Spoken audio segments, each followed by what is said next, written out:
do we end up here?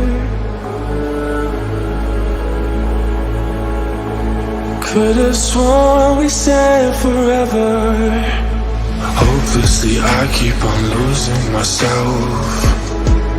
With the flames getting higher, all of the problems that I couldn't help. Oh, I'm building a bonfire. Hopelessly I keep on losing myself. With the flames getting higher, all of the problems that I couldn't help. Oh, I'm building a bonfire.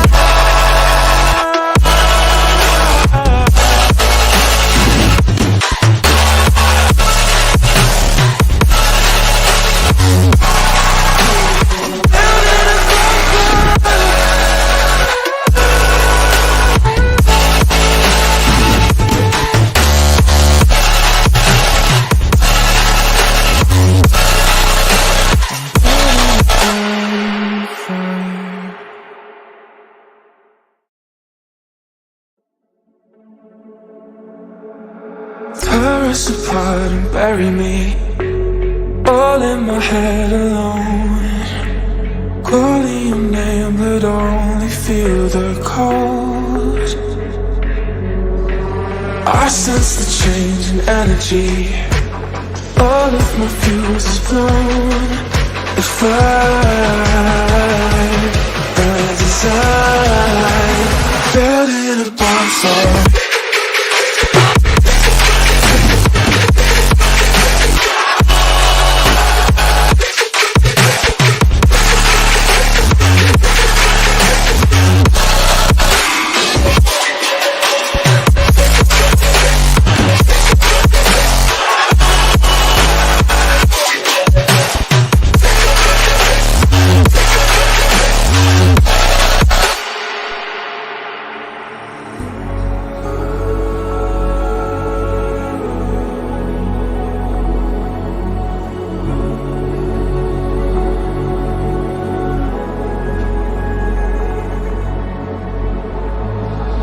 So how do we end up here?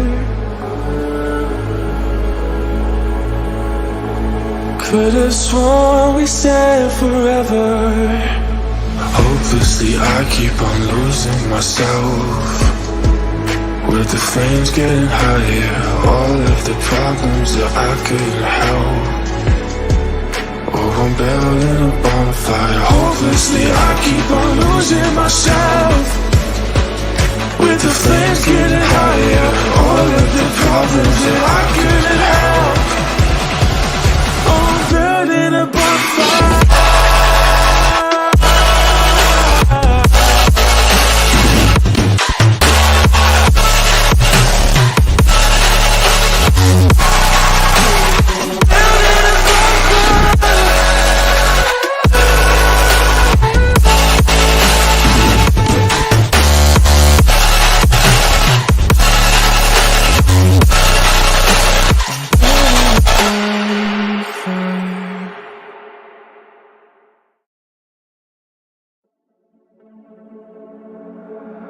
Tear us apart and bury me all in my head alone.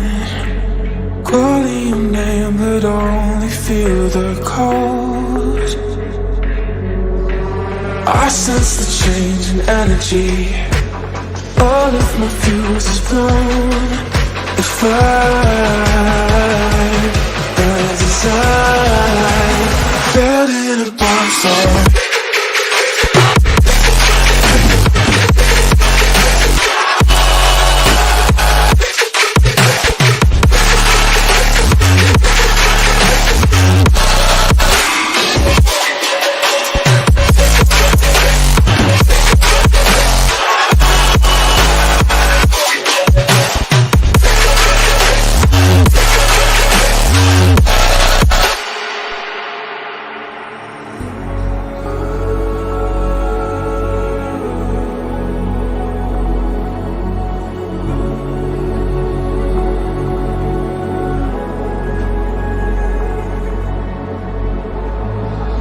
So how do we end up here? Could've sworn we said forever. Hopelessly I keep on losing myself. With the flames getting higher, all of the problems that I couldn't help. Oh, I'm building a bonfire. Hopelessly I keep on losing myself. With the flames getting higher, all of the problems that I couldn't help. Oh, I'm building a bonfire.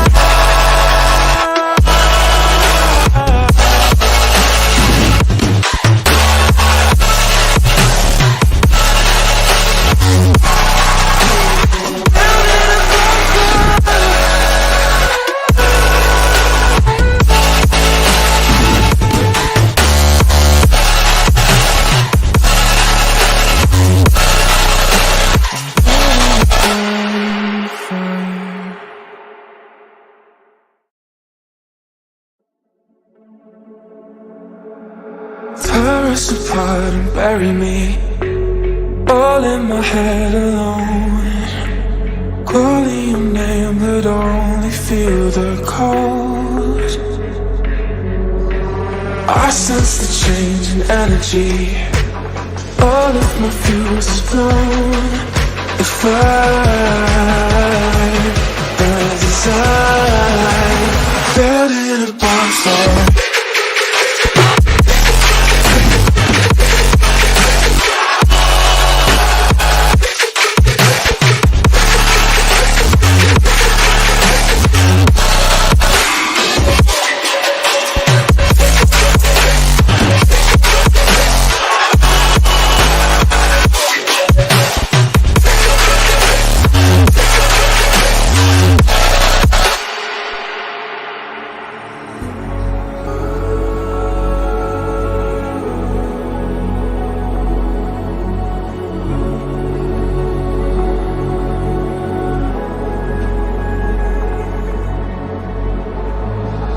So how do we end up here? Could've sworn we said forever. Hopelessly I keep on losing myself. With the flames getting higher, all of the problems that I couldn't help. Oh, I'm building a bonfire. Hopelessly I keep on losing myself. With the flames getting higher, all of the problems that I couldn't help. Oh, I'm building a bonfire.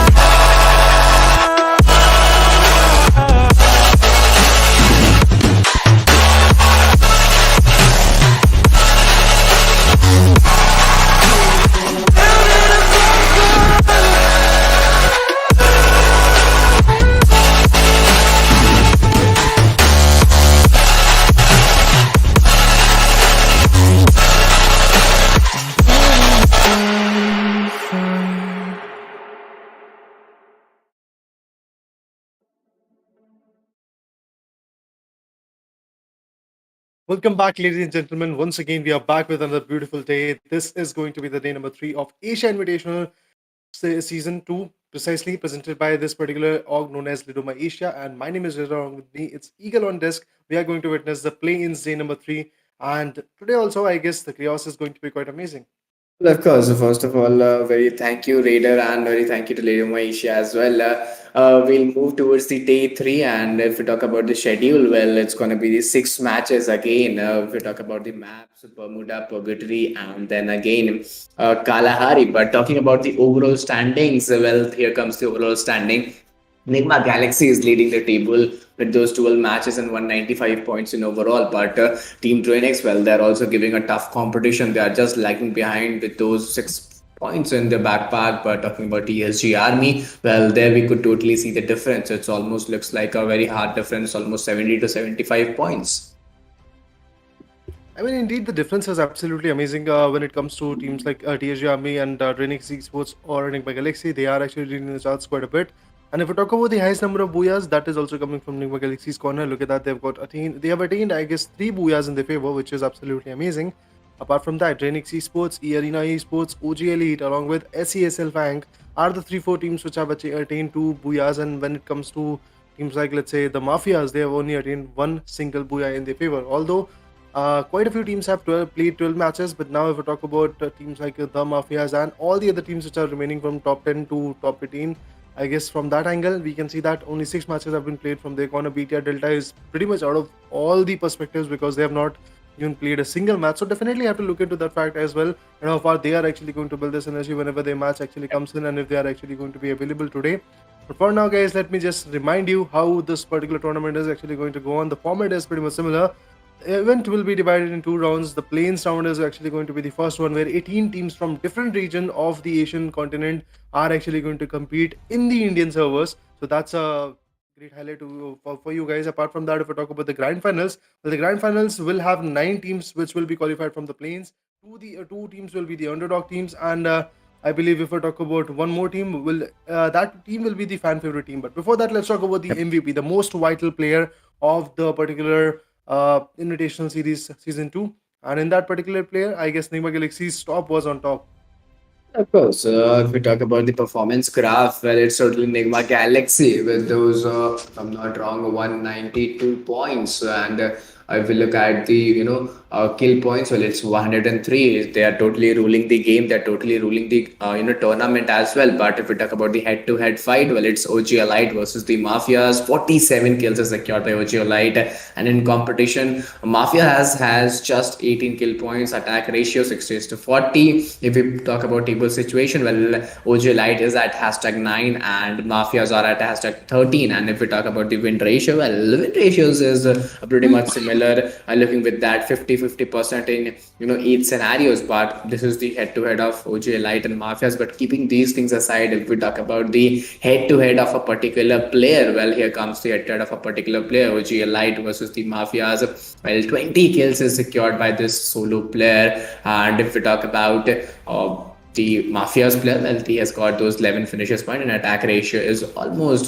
pretty much similar, 60:40. But if we look at damage, well, damage, there's a lot of difference between the damage. 3540 is secured by OG Elite and 1950 is secured by the Mafias. And if we talk about team contribution, well, here's where Team Mafias have a lead. Well, they have a lead of 61%, and on to the end, Team OG Elite has 43% team contribution. Indeed, the contribution is something which is actually going to show that how far your player, a particular player to be precise, is actually contributing in terms of the attacking formation or whatever the team is actually trying to do. At this point, we can clearly see Asini versus another beautiful guy, which is actually trying to be quite fruitful for the team known as OG Elite. But if we talk about today's schedule, well, it is going to be a little bit more different because in terms of today's gameplay, I believe the action is actually going to resume between Group A and C. Remember, guys, this is actually going to be quite interesting to watch out because Group A and C, well, in Group A, we have quite a few teams coming from Indian subcontinent, and apart from that, I guess we have teams coming from Indonesia like BTR Delta. If they are actually going to be present in the lobby, then you'll get to see their performance as well. But meanwhile, if we talk about Group C, SES ALFAINK, who had secured 2 booyahs back in the game, Team Mafias already are in trouble. You can see that Shantanu is going to be the last one standing. Well, of course, he's going to be the last man standing for the team, and pretty much a good start can be given to the team. But right now, they're not in a great stance to move on. I think they have lost 3 players, and the solo player standing for the team, Shantanu, is having all the responsibility onto his shoulder. But similarly, if we talk about the other teams, other players as well, particularly this team is 4 men standing, having a pretty decent loot to move on with. And if we talk about other momentums, other holes, well, they need to get those early finishes point, which is very much required right now. Total 35 players are surviving, and let's see how will they move on, what will be their approaches. SN Evos, Pahadi, Bhagwan, Old Monk, all of them are forced, all 4 of them are still standing out. And if we talk about the early fights later, if you remember yesterday day, we could see a lot of early fights at those early phases in the game. But right now today, I think players are very slow and calm, composed enough. They're planning, plotting. They are each step taken by the players are each step taken by the players and teammates, and teams are very careful and very alert. Indeed, they are alert about their decisions because if they are not, I guess things can be quite critical for them. So looking forward to see how far this approach is going to help them at this moment, because remember, guys, this is just the first match. Today we are going to witness 6 matches, and this is the first of those 6 matches. Meanwhile, if we talk about the fights, I guess it is going to be quite amazing to watch out that how far the fights are going to go on. DG is here right now, in which Aizan is surviving. Arjun is there, and Superman is actually surviving. If we talk about Sujal, he has been taken down at this point. If we talk about the areas where the confrontation, or should I say, the fights are actually rising, well, I guess it could be the areas like Riverside, because on Riverside we have got Team The Mafias, the Solo Man Standing, I believe, and Team Detroit Esports is also there. I mean, Team Delta X is also very close to it, and Sentosa is the region where Team Detroit Esports is lurking. ONIC is there in the Peak region. Graveyard is being occupied by E Arena. WEBROS are there in Katulitseva. Ochinok is actually there with AVR and if AV Radicals, if I'm not wrong, that's the team name. And if we talk about SEX ALFAINK, they are in the mill region. DG, should I say, is in the shipyard. Ochinok is again confronted by a same team known as Team World of Battle. So definitely at the same point, I guess the clashes might rise. They're pretty close to the recall Swan area as well. But Team Delta X, now they're in a fight. Bishop has been taken down. And Darwin 25 is trying to just neglect that particular perspective and eventually maybe come back even stronger. He knows where the enemy is, but he wants to be a little bit more passive. But finally, he paps some good shots. He has been able to actually attack and damage out the players, but it was not enough to put them down. Of course, that was not enough to put them down, but right now they have lost one player and they've got one finish point, which is pretty much, a positive start. I will not say it's a negative one, but yeah, Devon is having a big responsibilities onto his shoulder, and there comes the particular reflex to be watched out. Perfect head start has been proclaimed out. 36 players are still standing out. Some players have been recalled back again, but yeah, Darwin is again going to take that fight, initiate that fight, and finally there comes the 1v1 scenario. He's having a particularly trench cover. Jump shot has been proclaimed out. Will he able to take that spray? I don't think it's going to be that much easy. And finally, Dhawan has been eliminated. Last two players standing for the team. But similarly, if we talk about ONIC Sports, well, on the day one, they were very much good. They got a break on day two, and finally they are back on day three. So let's see how will they able to maintain the same consistency as they represented on day one. Well, this is going to be very much challenging and very much crucial as well. Indeed, it is going to be quite crucial to see how far the comeback is going to be, because now I guess we are pretty much into the halfway of the play-ins. I mean, 3 days are actually going to get over by today's day, so definitely I guess everything has to be considered. All of those mistakes that were done previously have to be corrected, have to be pretty much justified at this point. You have to actually gain a lot of points, otherwise it is actually going to be quite risky for them to survive. Onik, if we talk about that team particularly, we've got Kardu, Puya, Tayo, and Zach in the scene. These are the 3-4 members which are surviving for Team Onik Esports. They're pretty much close to the area of Cape Town, which is actually a very beautiful area alongside the beach, which you can actually loot and have a lot of good utilities to be precise in your favor. But apart from that, I don't think so. It's a very easy area to play with. So yes, again, if I talk about the zone shrinks, I guess it is actually going to come in just few seconds. And when the zone shrink will come in, you will get to see a lot of fight. Although we do have some technical difficulties, but don't worry, guys. The match will be back in no time. And apart from that, if you are witnessing the stream, make sure to like and subscribe the channel, because all of the Asia Invitational Season 2 matches are actually going to be live in English language right here. And if you want to actually witness the whole carnage in Hindi, you can actually go for it on the another stream which is actually being run on the same channel. Well, of course, it becomes very much important. It becomes very much fruitful for the teams and players as well. But right now, if you are facing any challenges, any difficulties, I believe I think it could be really very much crucial. But on esports, the start was very much fruitful. The start was very much fruitful, and let's see how they move on. But I believe there were some technical issues. Radar which happens along this big event, because as we all know, this event is very big and very giant. The event is of almost 9 days, in which this particular phase is of 6 days. And if we talk about the final one, well, the grand final is almost of 3 days. So a 9 days event, we can face technical issues very common nowadays. Indeed, some minute technical glitches are actually going to be there, but don't worry about it, guys. The glitches will be fixed by our production team, and indeed, we are going to look into the matches as well. But let me once again remind you about the schedule and stuff like that. So I'm going to tell you which are the teams which are going to take place in the battle today. From Group A, the Mafias are actually going to represent India. Along with that, OG Elite is from India, and Team World of Battle as well is representing India from Group A. And apart from that, if we talk about the Thailand teams, E Arena is going to be the only team which is representing that particular region. Indonesia, we have BTR Delta, which is not present in the lobby at this time.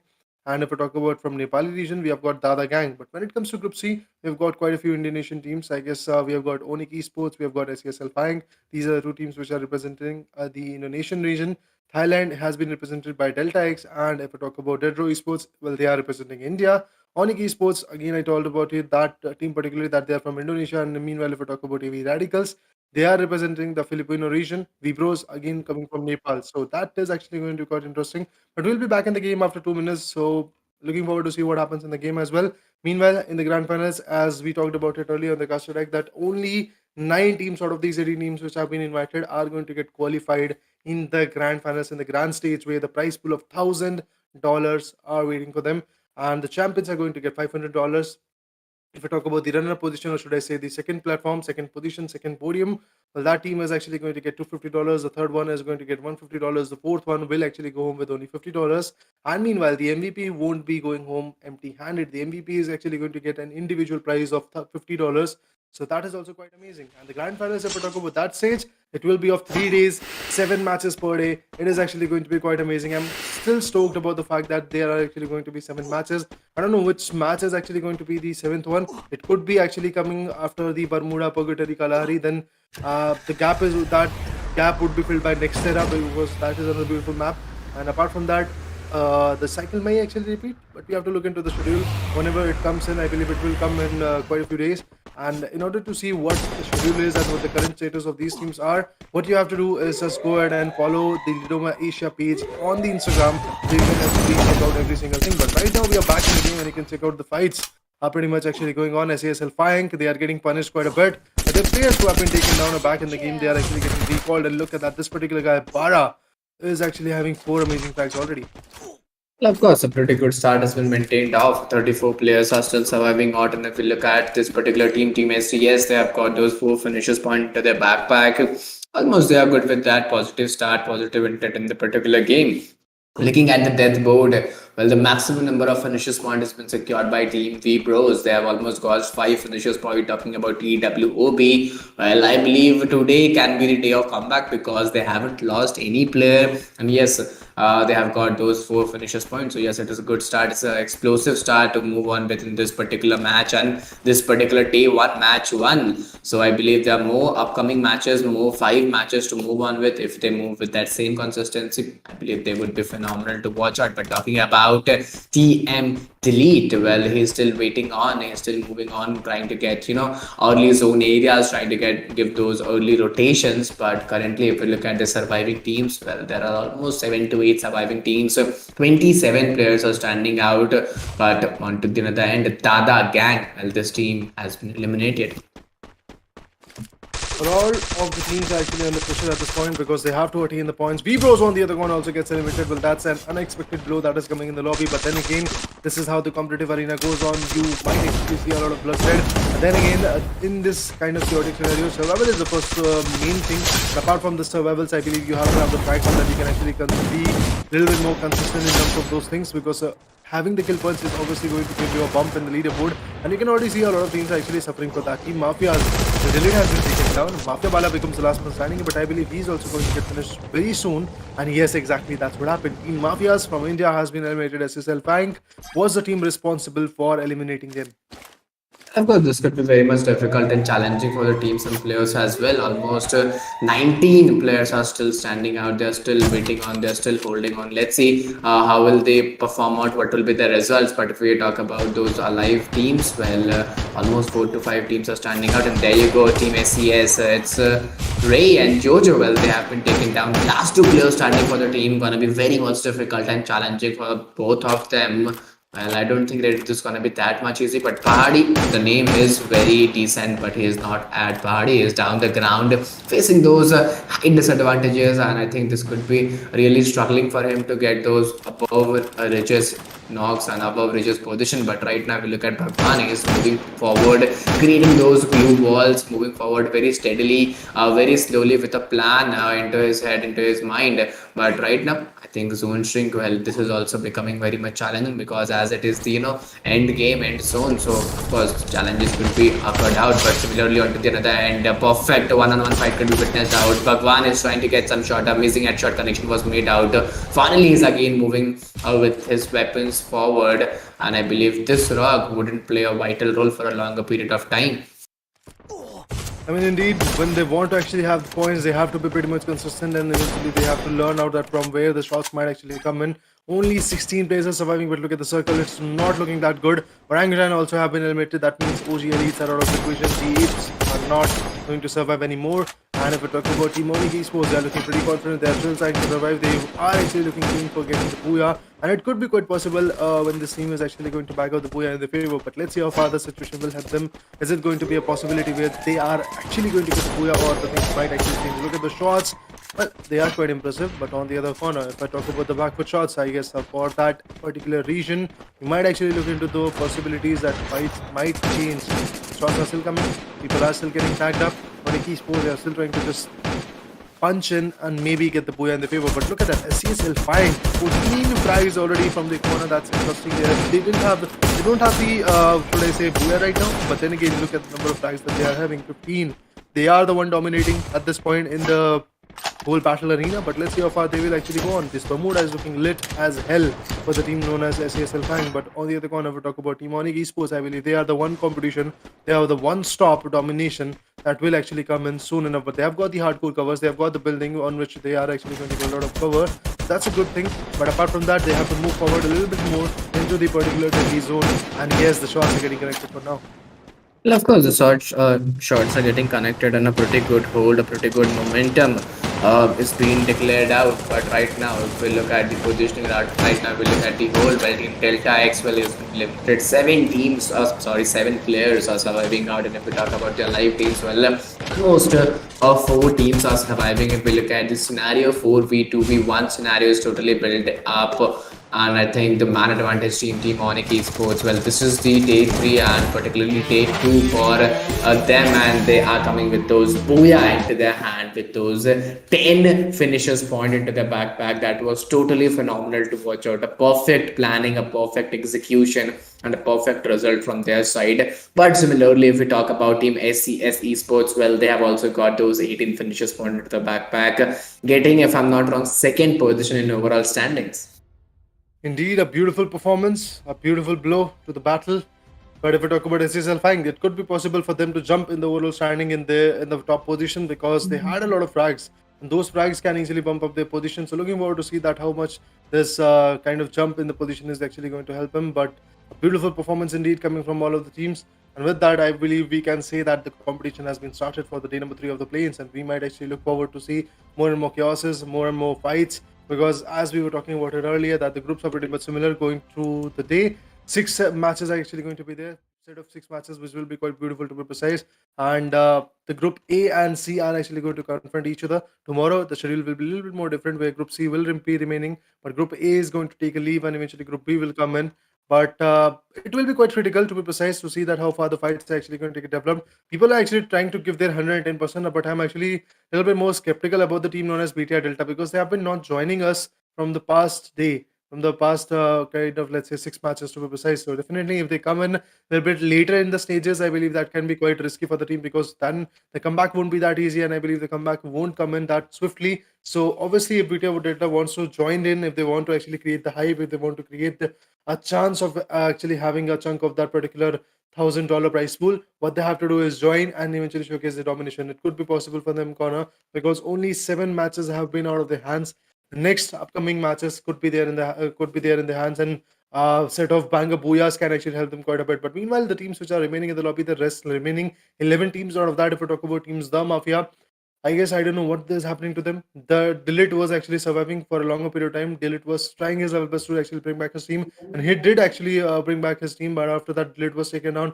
Mafia Bala was the last man standing, but he was also taken down by the same team, which was the most chaotic team of this particular match, the SES ALFAINK, and they were able to completely finish them off. So that was absolutely on point. Meanwhile, if we talk about Team World of Battle, I don't know what is happening to them, but from the previous few days, they are unable to give their competition. They are unable to just showcase their talent. Back and forth, they are taken down. If we talk about E Arena in this particular matchup, they were unable to perform, because yesterday's day, if you remember, guys, E Arena was one of those teams which was having a lot of domination.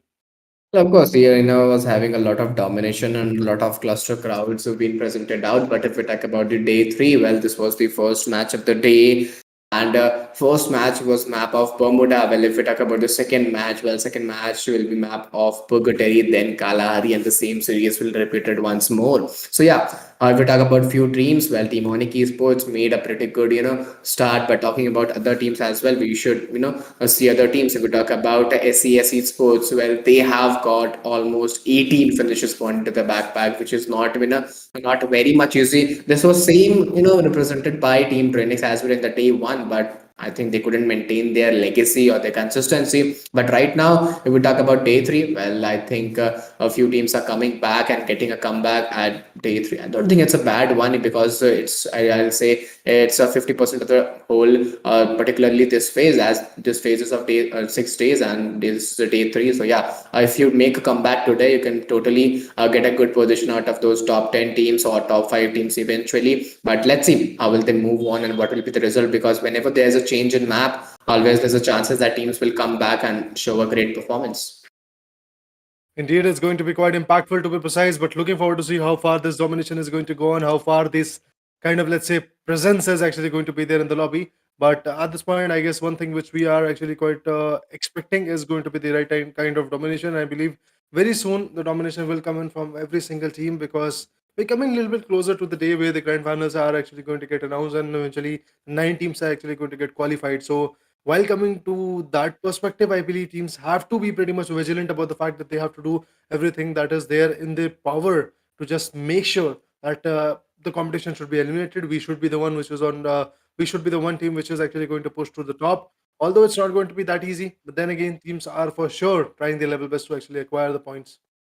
Of course, teams are moving with that great approach and great upstandings in this particular game. But before we move onwards, I'll request each and everyone, guys, to please go do hit that like button, subscribe the channel, because your support becomes very much important for each of us, for the organization, for the casters, for the production team, and it gives us a moral support. It gives us a boost that we can come back with some few more tournaments, as well as we can extend the legacy of Lidoma esports as well. But yes, if we talk about this particular day, the day has started very phenomenally with the aggression by both of the teams. If we talk about Team SES or Team ONIC Esports, both have got a good finishers point, and aggression is totally being seen in the game. But next match is Purgatory. Well, this is the map of 3 islands, and yes, the 3 islands will cause them a lot of trouble. Some plan changes and some difficulties could be created. But apart from that, there's a change in group as well. Today, Group P and Group C are in front of each other. So yeah, there could be some different in drop clashes as well, and yes, some rotation clashes as well. So yeah, teams need to be very much alert at those top 3 matches. Indeed, they have to actually build a strategy so that they can come back even stronger, because at this point, every single match is going to count for them. Only a single point is not going to get proven. That is actually going to be the consistency, and that consistency has to come in soon enough. Otherwise, the fights will go out of their hands. A lot of teams are trying to build their strategy. So, if you are not the consistent one, you will be actually losing a lot of chunk of this particular fight. So, I just hope that the fights are actually going to be a little bit more memorizing for these particular teams, and eventually, a lot of things have to be learned from their perspective. But yeah, expecting that every single team will showcase the domination won't happen. We have the expectations, we have the speculations that the teams are actually going to be on par, but things might change as soon as the competition will evolve. And mind it, guys, competition will evolve. Very soon, we'll get to see a lot of domination coming from all of teams. And apart from that, if we talk about the right striking power, it is also very on point. The striking power is also very on point, but we need those things. If we talk about the like target for the day, our like target for the day will be of 400. So I'll request each and everyone. So if you haven't liked the stream, guys, please go do hit that like button, subscribe the channel, and share the stream. But if we talk about the points table, well, I think very soon the points table will be in front of us, and the next match will be also very soon in front of us. So stay tuned, guys, and tighten your seatbelts, because the upcoming match is going to be very much entertaining, very much fruitful. But as you said, Raider, in yesterday's match, Team EA Esports, as well as if we talk about Team Mafias, they played phenomenally, as well as Team RHK. They were consistent in few match, but after that, they weren't consistent that enough, so they couldn't gain a good number of points into their backpack. But without wasting any time, if we talk about the overall standings of first match of day three, well, it's totally very much good to watch. Team SES, well, they have got 18 elimination points. The rank is 8 and the total points is 26. But talking about ONIC Esports, they have got 12 position point, and a pretty good start has been maintained off. Total 25 points has been socialized out. But talking about TWOB esports, well, they have also got 19 points into their favor, and after that we could see a lot of gap. Indeed, the gap might actually come in. And apart from that, if we talk about SES ALFAINK, as I said in the previous list, that although ONIC Esports was able to get the booyah, but eventually, if we talk about the eliminations, that was absolutely on point coming from SES ALFAINK's corner, and that is why they are actually having the kind of advantage that was required at that point. So, looking forward to see what more can actually happen at this moment. If we talk about Arena Esports, I guess from their corner as well, things might change. Delta X Esports, they are also having 9 amazing points. AV Radicals with 9 points as well. WEBROS is also there with 9 amazing points. That's good enough. People are actually coming out with some good competition. We have seen the leaderboard that shows us that SESL Bank is the team. Although they were unable to get the booyah, they were at the second position, but then they had the courage of having a lot of frags. I believe 18 frags is what they were able to secure in their favor, and that is the reason why they're actually on the top of the number 3 overall standing. Well, we'll actually dive into the match very soon and look at that. The Purgatory is here right now. The map of 3 islands is actually going to come in. Will it be a zone favoring the golf course, or will it be the zone favoring central region? I don't think so. Central region or the lumber mill is actually going to get favored because the circle is way too far away from that particular region. But I guess the mid particular island, which is the Brasilia one, will be actually in the favor of the zone. But let's see what happens eventually. If Purgatory is here, I guess we might see some bridges fights as well.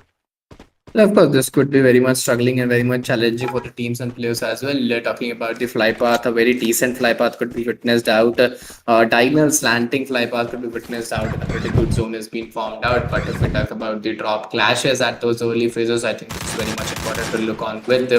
But looking forward to alive players, well, we can totally see 38 players are alive, and Team SES, the domination which was shown in the last match is totally being represented here as well. The start is, totally useful because they have got one finish point at the starting phase itself, and they have a clear message to their opponents, to their enemies, that they are totally ready for the domination again, which was showed in the first match. But sometimes we aren't able to see that consistency. Let's see, will they able to provide the same consistency here? I've been hoping for that, to be honest, that they will be able to give that kind of consistent approach. SESL Fang already starting off with a good note. They have got one frag and they have not even lost a single player of that particular team. They've got the helmets, they've got the right guns that they wanted to actually go with. So that will actually give them a bump in the leaderboard, no doubt on that. When you have the right kind of utilities, when you have the right kind of gun, and eventually, then I believe the confidence is also going to get boosted because you know that whatever the gun you wanted to use is already in your hands. So now you can actually show your strength. So I'm actually looking pretty much happy for this particular team, but let's see how far they will be able to build their synergy and maybe give that comeback even stronger. But now, I guess the one thing which matters at point is actually going to be the map of Purgatory, because this is a map where things can be a little bit more changing. It is a heisty map. It is a very fierce map, to be precise, when it comes to the fights, because things will change quite swiftly in this particular matchup. So looking forward to that, how far the game is going to go. But I am actually pretty much skeptical about the fact that team Mafias, I don't know what is happening to this team, but every now and then they are just getting finished off quite early. As you can see that at this point as well, Mafia Bala and Delete are the only two members which are surviving. With it, Pujar and Shantanu have been taken down. So two big giants of this team have already been taken down. Shots being exchanged coming from Delete's corner. He's actually trying to just put down a lot of shot, but let's see his shots are going to get wasted or not. Oh yeah, it is a beautiful connection indeed coming from his corner. Now he's actually trying to put a lot more shot on the enemy, but he's pretty much unsuccessful at this point. But he has to just regroup with his teammate Mafia Bala so that they can actually come back with a fight. But they have caught the first frag of this lobby. That's good enough. They have already tasted a beautiful go on the other corner. Some more shots are getting appointed. 79 is the right amount of damage that went in, but still a long way to go. Delta X Diamond is actually going to find a way to just put down World of Battle, and he was able to knock out one of them. Of course, a lot of challenges has been created at those early phases, and now looking at those challenges, now looking at those momentums. So, well, I believe teams could be in a trouble scenarios, because if we look at this particular team, Shantanu and Kuchar, well, both of them have been eliminated. This is really very much challenging. This is really very much struggling for the teams and players as well. Total 34 players are standing out. Talking about WOB, well, insane. It's Escape High, WOB Hitachi. All of them are four-men standing. They haven't got a pretty good start. They have lost one player and no finishes pointing to their side. So yeah, it's a negative start from their end as well, but a positive from the enemy side. And finally, Insane has been shot down, and I don't think any revival would be possible. Talking about Escape High, well, he's at those apartheid region, and Jaguar, if I'm not wrong, is looking offline. And yes, the whole responsibility is onto his shoulder. And right now, at the needed situation, he's offline. But looking at the live locations, well, if we talk about the live locations, well, there are two multiple drop clashes: TWOB at those North House as well as Team DX at those North House regions. Well, both of the teams would be in front of each other's. But yes, will they love to initiate this fight at this moment, or they will, disengage the fight and move forward to get those position points? Trying to actually get the points is not going to be an easy task, but at this point, I believe the best they can, the best they actually could do is be consistent about the fact that they are actually still surviving. So that is actually going to be the main meta for them. So trying to actually just figure out what will happen. WEBROS just on the back foot, trying to survive. They have to cross out the lumber mill and eventually then go for the zone as well. They have got the cars, they have got the vehicles that is actually required. Katanas in the hand, poison, and if I talk about prefix squad, he's also in the vehicle, so they are actually trying to just move forward in the respective location that is actually required by the pit.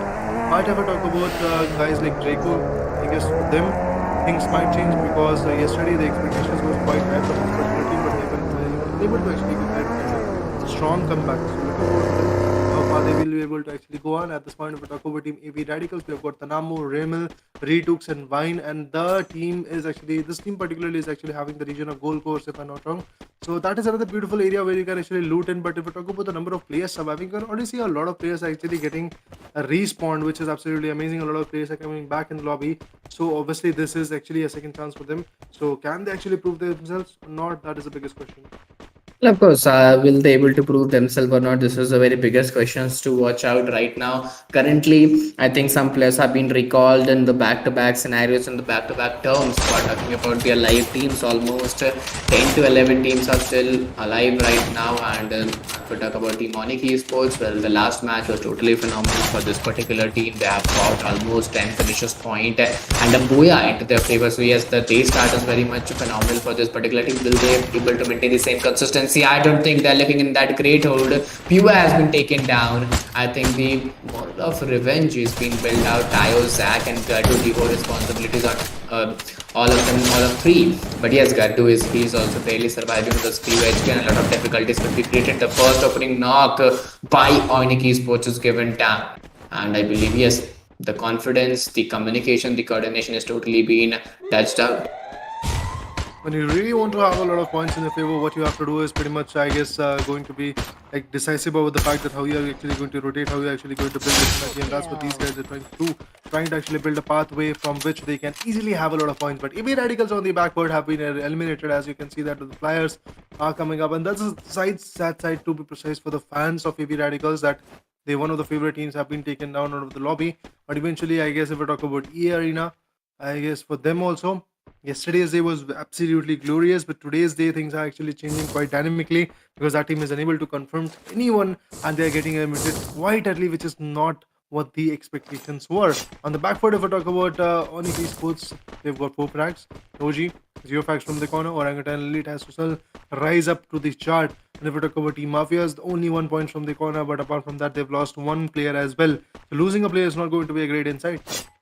And of course, losing a player not be a great insight to move on with, but yes, they can move with that same hold or same consistency for a longer period of time. Let's see how will they play off or what will be the results. But right now, crossing the bridge, ONIC Esports, they haven't secured any finish point, and yet moving with that slow and steady approach, I think this could be a very great start to chase on with. This could be a pretty good start to maintain on with, but I don't think it's going to be that much easy. 34 to 36 players are surviving out right now, right here. If we talk about SES Agite, well, he's still moving on. A perfect recall has been maintained, and particularly this team, well, they are the table toppers of day 3, match 1. And yes, they got 18 finishes point into their favor. So I believe later this is a pretty good start from there as well because they have got those 2 finishes point and all of the 4 players are still standing out. So yes, if they go with that same man advantage, same communication and coordination, of course, they could get a good match out of it as well.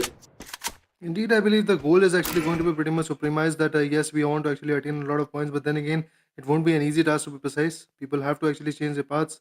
Otherwise, things can be quite critical, quite difficult for this team particularly. But looking forward to see how far they are actually going to build this energy and what kind of approach they are actually going to have.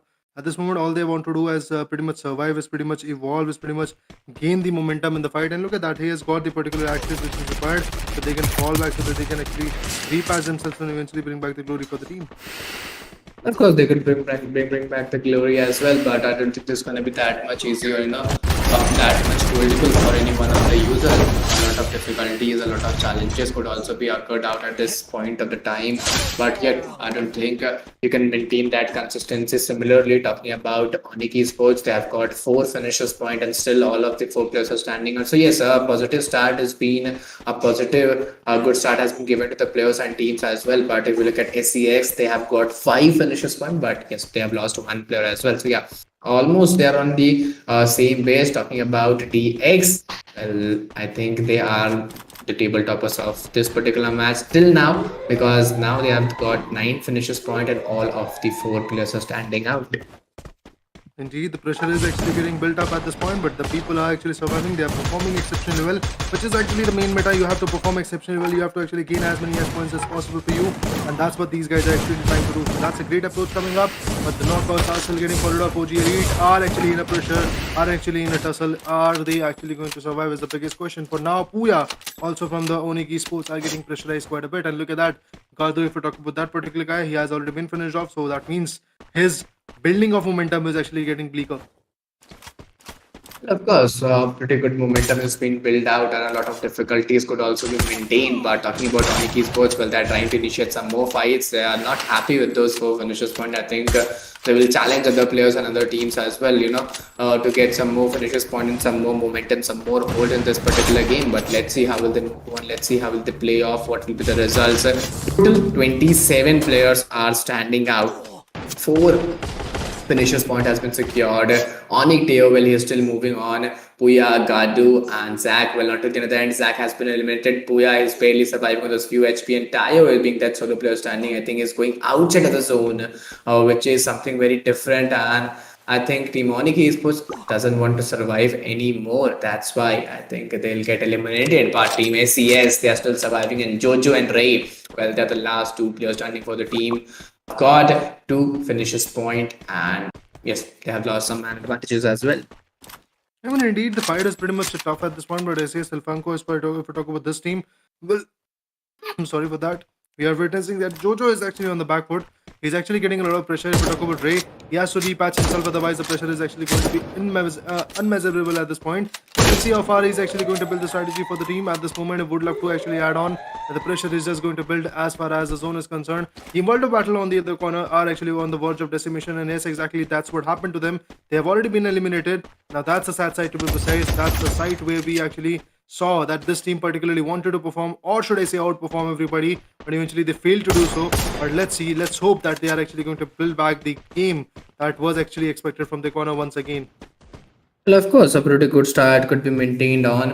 A lot of difficulties, a lot of challenges could be seen on WEBROS, TM, DX, SEX. Well, all of the players are still standing out. Almost 4 players are standing on with those pretty decent finishes point. A total 12 finishes point has been secured by Team Dreadnext and Elite. Well, he's still trying to burst out some amazing hold, burst out some amazing sprays. Let's see how will they perform out or what will be the results. DADA Gang, well, they have also been eliminated. 5 finishes point has been secured by this particular team. They are almost on top 10 alive plus, and there you go. I think the lead is gonna be just unstoppable, and he's getting some back-to-back amazing pick. But there you go, he was not prepared for this surprise attack, and finally he's been taken down and eliminated. Oh man, the pressure is actually unmeasurable at this point, but they have to fall back. They have to learn that once the attack is actually on you, what you have to do is just pretty much neglect the fight and eventually fall back from the scenario. Gojo still survives. Ray is actually on the back foot. He is also still surviving. That's good enough. A lot of pressure is actually getting built. But if we talk about Delta X, well, they have been eliminated. Finally, if we talk about the number of frags coming from Jojo's corner, that's amazing. Look at that. 6 frags from his corner already have been arrived. That's amazing. This shows that he's very consistent in his approach. And this approach is obviously going to help him a lot. This approach is going to be helping him a lot. Well, talking about WA, TM, SX, well, these are the 3 players standing out right now, right here. It's a 2v3 scenario for each and everybody. A lot of difficulties, a lot of challenges could be delivered out, and don't think this will be working for a longer period of time. But difficulties could be maintained out, and this could be really very challenging for the teams and players. But I think there are some again technical issues to be chased out, and I believe very soon it will be solved out. Indeed, it will be actually coming up as a closer, but at this point, if we talk about the team known as WEBROS, they were surviving quite brilliantly. So, looking forward to see how far their survival is actually going to get impacted, and is there anything that is going to change from their perspective? Is another big question that I wanted to get an answer for. Yeah, of course, this could be really difficult for the players and teams. We're talking about CM and V Pros, where they are very close to each other, and there's a high probability chance that we can see some amazing fights over here. Let's see how we can move on about this and first stands. But if we talk about it's Shantanu, well, he's still moving on. Mafia Bala, he's still taking on, getting those height advantages into his favor. Some amazing blue balls in between is being created to get as defense cover, but I don't think it will work for a long period of time. You need to be very much aggressive and very much fast before your opponent get ready, or he's ready totally to defend this attack. I think you should be very curious for this particular fight. 7 players are standing, and if you look at this particular team, they have got only one finish point into the table. Well, indeed, the finish point is not that much, but then again, they have to survive. They have to actually attain a lot of blows at this point. So, looking forward to see how far they are actually going to build this energy. And is it anything possible which is actually going to be there? That's another big question from my corner. But particularly if we're talking about the fights and the aggression, it is working out quite well for the teams which are surviving. Only 5 players are there in the lobby, but then whoever is surviving is just trying to impact quite a bit. I believe this could be really struggling and challenging for the teams and players as well. But right now, the Booyah is being totally delivered out, and a great match. I think the great match will come to end. A great match will be delivered out.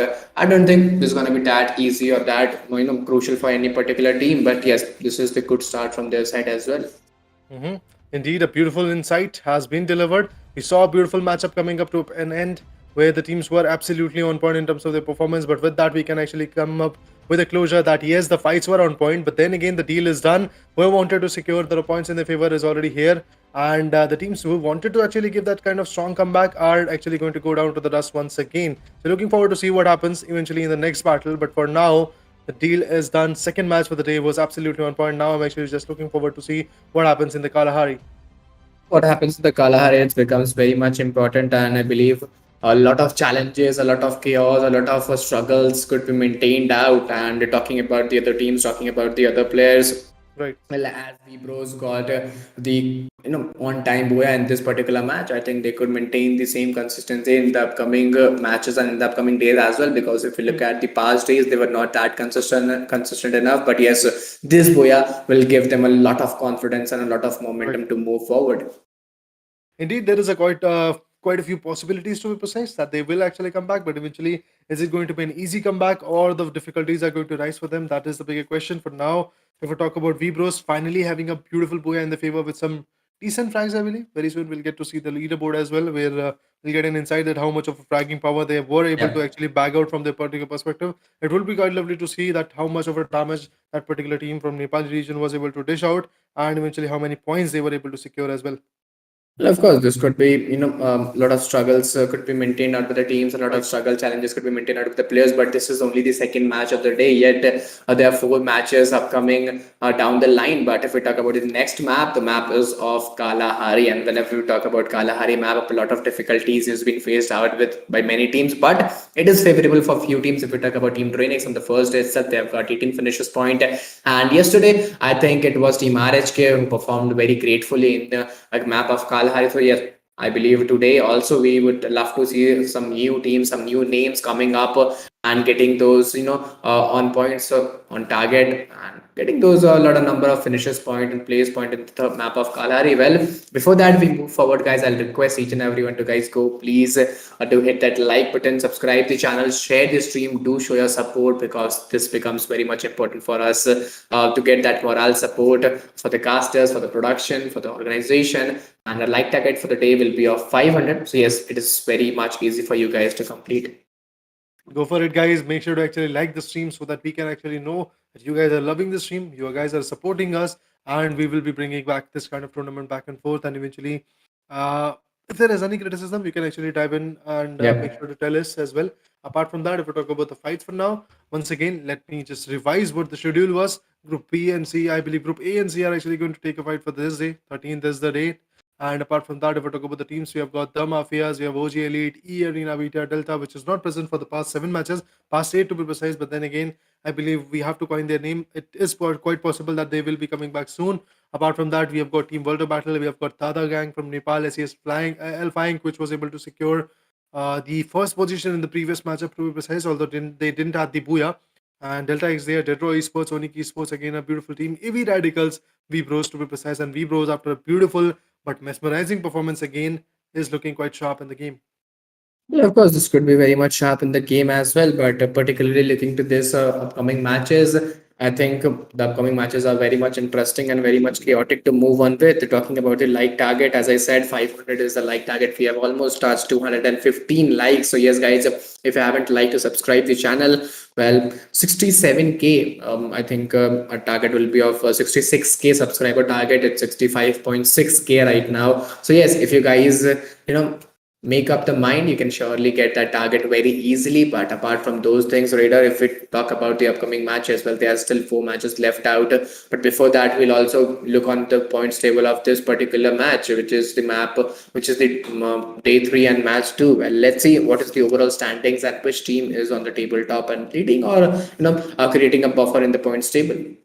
Indeed, very soon we'll get to see all of that stuff as well. But apart from that, for now, I guess the one thing which is actually going to be quite important is your support, guys. So make sure to actually support us. Make sure to actually subscribe to the channel.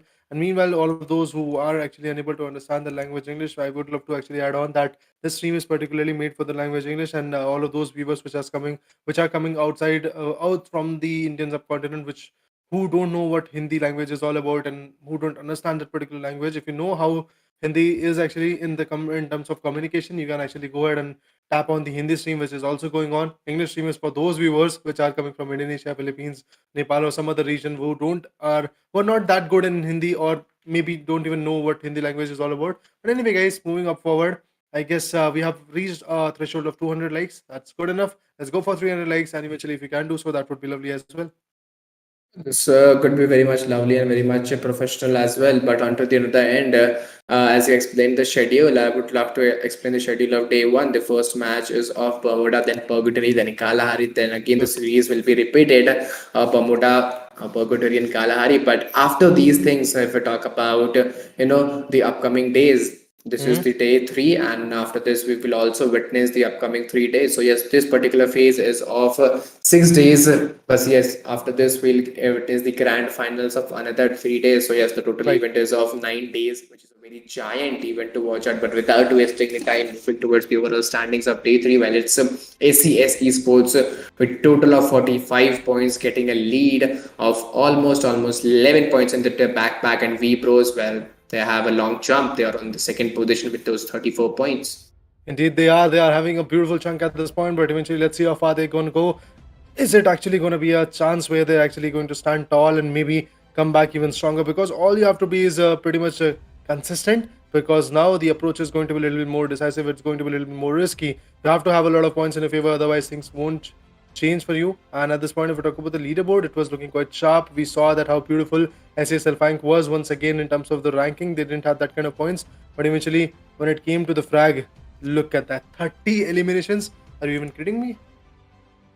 Of course, 30 elimination, which is a very bigger task to maintain out in 2 matches. If you got 30 elimination, it totally declares that in averages of 50 elimination per match, which is totally dominating. Totally one-sided domination has been showed out. But apart from these things, if we talk about the last one, I'm sorry, if we talk about the third match of the day, which is map of Kalahari, a very a challenging map to move on with. Let's see Right. how will the team take on those challenges and those pressure onto their side, and will they able to achieve the same holdable consistency.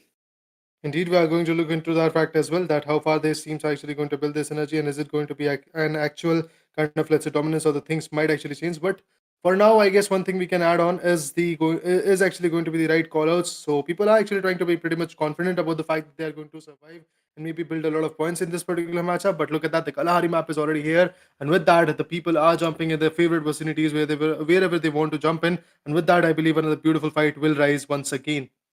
And of course, some beautiful fights may rise at those early phases, and a lot of difficulties, a lot of challenges could also be maintained out. And let's see how will the players, how will the teams, cover out those challenges, and what will be the approaches in this particular game, because this is the map of slow phase, this is the map of terrains, where you can see a lot of dust and drains. But I don't think there's going to be that much easy or that much fruitful for the team. Pahadi, SNE was, Bhagwan, all of them are still standing. Talking about this particular team, well, they have almost on the verge of losing two players, last two players standing, and let's see will they able to retain their position. It's a big task to be precise. It is actually a big task to actually survive at this point. But look at that, OG is trying to perform, but Monk is not looking that good because his SP is just getting diminished and diminished at this point. But Orangutan finally gets taken down. WEBROS are surviving with the two-man power. Prabhu X God is actually going to repatch himself so that he can bring back the glory for the team. But the pressure is on for WEBROS as well. Of course, it's the pressure is totally on WEBROS, and as the pressure is not of winning the match, the pressure is of retaining the position second, which is totally seen in the points table. But right now, Rohit and Xgod are the last two players standing. If they move faster, if they move forward, I think they can totally retain their players as well. But yes, they have got those two finishers point also. So I believe this is a positive start with the man advantage. If they are able to gain those man advantage again, I totally agree. They could give an explosive performance again as expected and as shown in the first match. I mean, it's going to be tough. It's not going to be that easy to just showcase your talent at this point because the pressure is pretty much tremendous. Everybody is trying to just outperform every single guy, and then again, eventually have the right callouts in the field. But WEBROS is just trying to bring back their teammates, which is good enough. What they have to do is pretty much recall their teammates in the game and eventually bring back the glory for the team. So that's what these guys are trying to do. It's a great approach, to be precise, indeed, coming from this particular team's corner. But AV Radicals, finally, they are back in the game. Let's see how far AV Radicals is going to push their meta, because in the previous fight, you saw AV Radicals getting diminished quite early, and that was a sad side for the Filipino region. Of course, that was quite struggling and quite challenging for the teams and players as well. But the question is that how will they move on, or what will be the holdings in upcoming time? So right now, if we look at the players, 36 players are standing out. Team AV, they haven't got any finish point. Looking very careful, looking very alert at this point of the time. And of course, this could create a lot of challenges and a lot of struggle in the game. Indeed, the struggle is going to be there as far as the match is concerned. As soon as the match is going to develop, I believe the struggle is also going to develop quite a bit. So looking forward to that as well. Looking forward to that, how far the fights are actually going to get developed and how far the pressure is also going to get, I guess, chaotic. But let's see what happens eventually. For now, things are looking pretty much similar when it comes to ONIC esports. When it comes to the live locations, I believe some areas where the fights might actually come in is going to be Santa Catarina, because at that angle you can already see that the fights are actually coming up. On the other corners, if we talk about areas like Foundation, I guess at that area only a single team is surviving, so that's good enough. The survival rate is actually going to be quite on point. Of course, the survival rate is going to be quite on point, but right now, looking at the positioning, right now, looking at the live locations, well, there are one or two regions where we could see, those drop clash. It's X11th and around Council Hall. They are very close to each other, and a lot of clusters and chaos could be created out. But Nigma Galaxy's top, they has got those 29 solo finishers point. I think he'll be the most valuable player for the game. I think he's going to be the most valuable player of the time. But right now, 34 players are still standing out, and one finish point has been secured by this particular team. So let's see what will be the rotations. Will be able to see some rotation clashes or not? This is the question to watch out. But one more task to watch out, that I'll request each and everyone to guys please go to hit that like button, subscribe the channel, and share this stream as well. Indeed, guys, go for it. Make sure to actually like the stream, because that will actually give us a bump in terms of the support system that we don't actually have. But look at that, guys. Team Mafias are struggling at this point. Delayed is going to be the last man standing, but he goes in for the recollation so that he can bring back the glory for the team. And that's a great approach. But then again, you have to be pretty much sensitive about the fact that why is your team getting pressurized like this? What are you actually trying to go with a wrong call out? So I guess the call outs that are actually going wrong for this team have to just build back once again. The Mafias finally being eliminated as a whole. And now, once again, the pressure remains on the team to just come back and eventually be a little bit more stronger. Well, of course, the pressure is totally on the team to come back and be a little stronger at this particular time. But right now, looking at Red Hose, he's still waiting on, he's still moving on with that same hold and same consistency. Let's see how will he move forward or what will be his particular result to take on with. But right now, they have got just a single finish point, which will not work for a longer period of time. Remil, Tanamo, Vine, and Jones, all of them are four men standing with those basic finishes pointed to their favor. Well, it will work or not, that is another brilliant thing to actually watch out. But one thing that is pretty much going to be important is going to be that the callouts are not coming from that particular team. Maybe Tanamo are actually surviving, and if we talk about 3 Tubes, he has been knocked out. His revival is actually going to be quite tough at this point. But yeah, it is actually going to come in, so that's great enough. Let's see how farther they can actually push their team. Of course, this becomes very much important that for how much more time they can push the team. But right now, looking at the glue walls, well, some amazing glue walls have been created out. If we talk about the finishers point, maximum number of finishers point has been secured by Team SEX. Well, they have got those 7 finishers point, and all of the 4 players are standing out. So yes, they're coming with that same consistency. Talking about Renix Esports, well, they have also got those 4-man strong advantage, but no finish point here. Team WB, well, they have 4 finishers point, but no, and man advantage as well. So yes, they are also with that good start. ONIC Esports, no finishes point, but all of the 4 players are alive. So yes, a positive start to move on with. Indeed, the pressure is building up right now. People are surviving, and that's great. Let's see how far the survival rate is going to get countered. ONIC Esports, they're looking confident, they're looking decisive over the facts, and they're trying to actually build as much as synergy that's possible. But one thing that can actually go wrong is actually going to be the enemy. They can easily come back and eventually prove a little bit more stronger point of view. And if that comes in, it can be critical for the team known as ONIC Esports. But SES ALFAINK, this team is actually on par. Quite a few amazing stances have been shown from the corner. They're already being very chaotic. They're already being very amazing in terms of the battle that they're showcasing. So I'm looking forward to see what more they can actually bring to the table. Yes, it's very much important that how can a perform get a good performance out of it. This not gonna be that much easier, that much crucial for any one of the team. But the question is that will they able to attain that same consistency or same momentum. Right now, looking at Team SES, as I told earlier, they have almost got 7 finishes pointed to their favor, and almost they are surviving with that 4-man strong advantage. So yes, this is a positive start to take on with, but for how much more longer time they can maintain the same consistency. I mean, that's the big question at this point. Everybody wants to know how far they are actually going to push forward, how much point they are actually going to build. But the main problem is actually that nobody wants to just eventually just build that kind of courage at this point, because everybody knows that it's going to be a little bit more risky. It can be quite tough for them to actually survive at this point. So looking forward to see how far the survival is going to get connected. The pressure is still onto the teams, but for now SES ALFAINK is looking good. They've got the 4-man power, they've got decent frags in their favor. That's what everybody wanted to see. And apart from that, if we talk about the teams which are surviving for their corner, what they have to do is just bring back the glory. Kalahari is the map which we are witnessing right now. Remember guys, this is the 3rd map for the day. 3 more matches to go, and then this day will actually go down to the rain, and that will showcase us which is the team on top.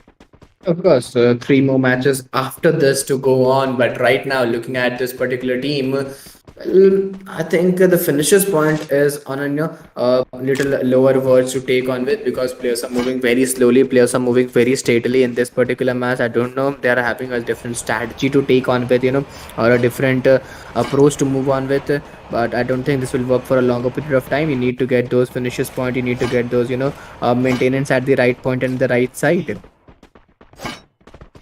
Yeah, indeed. Looking forward to it. For now, DEADROW Esports is on the back foot. This is Team GG, if I'm not wrong, the team which came back even stronger when the fights were not that easy. But for them, let's see what happens and how far they will be able to push forward. We have got Darwin 25, we have got Bishop, Diamond, Foxin coming from Team Delta X. SES ALFAINK is once again being chaotic. Look at that, 9 kills is already there from the corner. This day, I believe SES ALFAINK is just having a totally different approach, and the way they are performing is exceptionally well. Nobody is able to just confront them. I am actually quite stoked and surprised for this to see, but I guess slowly but surely, when the match will actually go down deeper to the rain, I guess things might change. People might actually shift up their approach, and eventually the tag of these guys will actually change. But now, okay, travel the rotations through the zone is going to be the main meta, and everybody's just trying to go for that. They're just trying to travel as far as is possible in the zone. World of Battle, we have got different regions where World of Battle is just trying to hold up, but only Kuya gets finished off, and that's a bad one to be precise. Meanwhile, if we talk about Tayo, I guess he could be also taken down because his SP is not looking that good. Meanwhile, if we talk about this particular boat, on this boat we have got the roster of SES ALFAINK, and they are trying to gatekeep a lot of people, and yes, Tayo also gets finished off. Of course, that will get finished off, and some amazing glue walls have been created at the same point. Talking about SC Jojo, well, this particular team has got those 3 finishes pointed to their favor, and all of the 4 players are still standing out. A pretty good start, a positive start to be maintained out.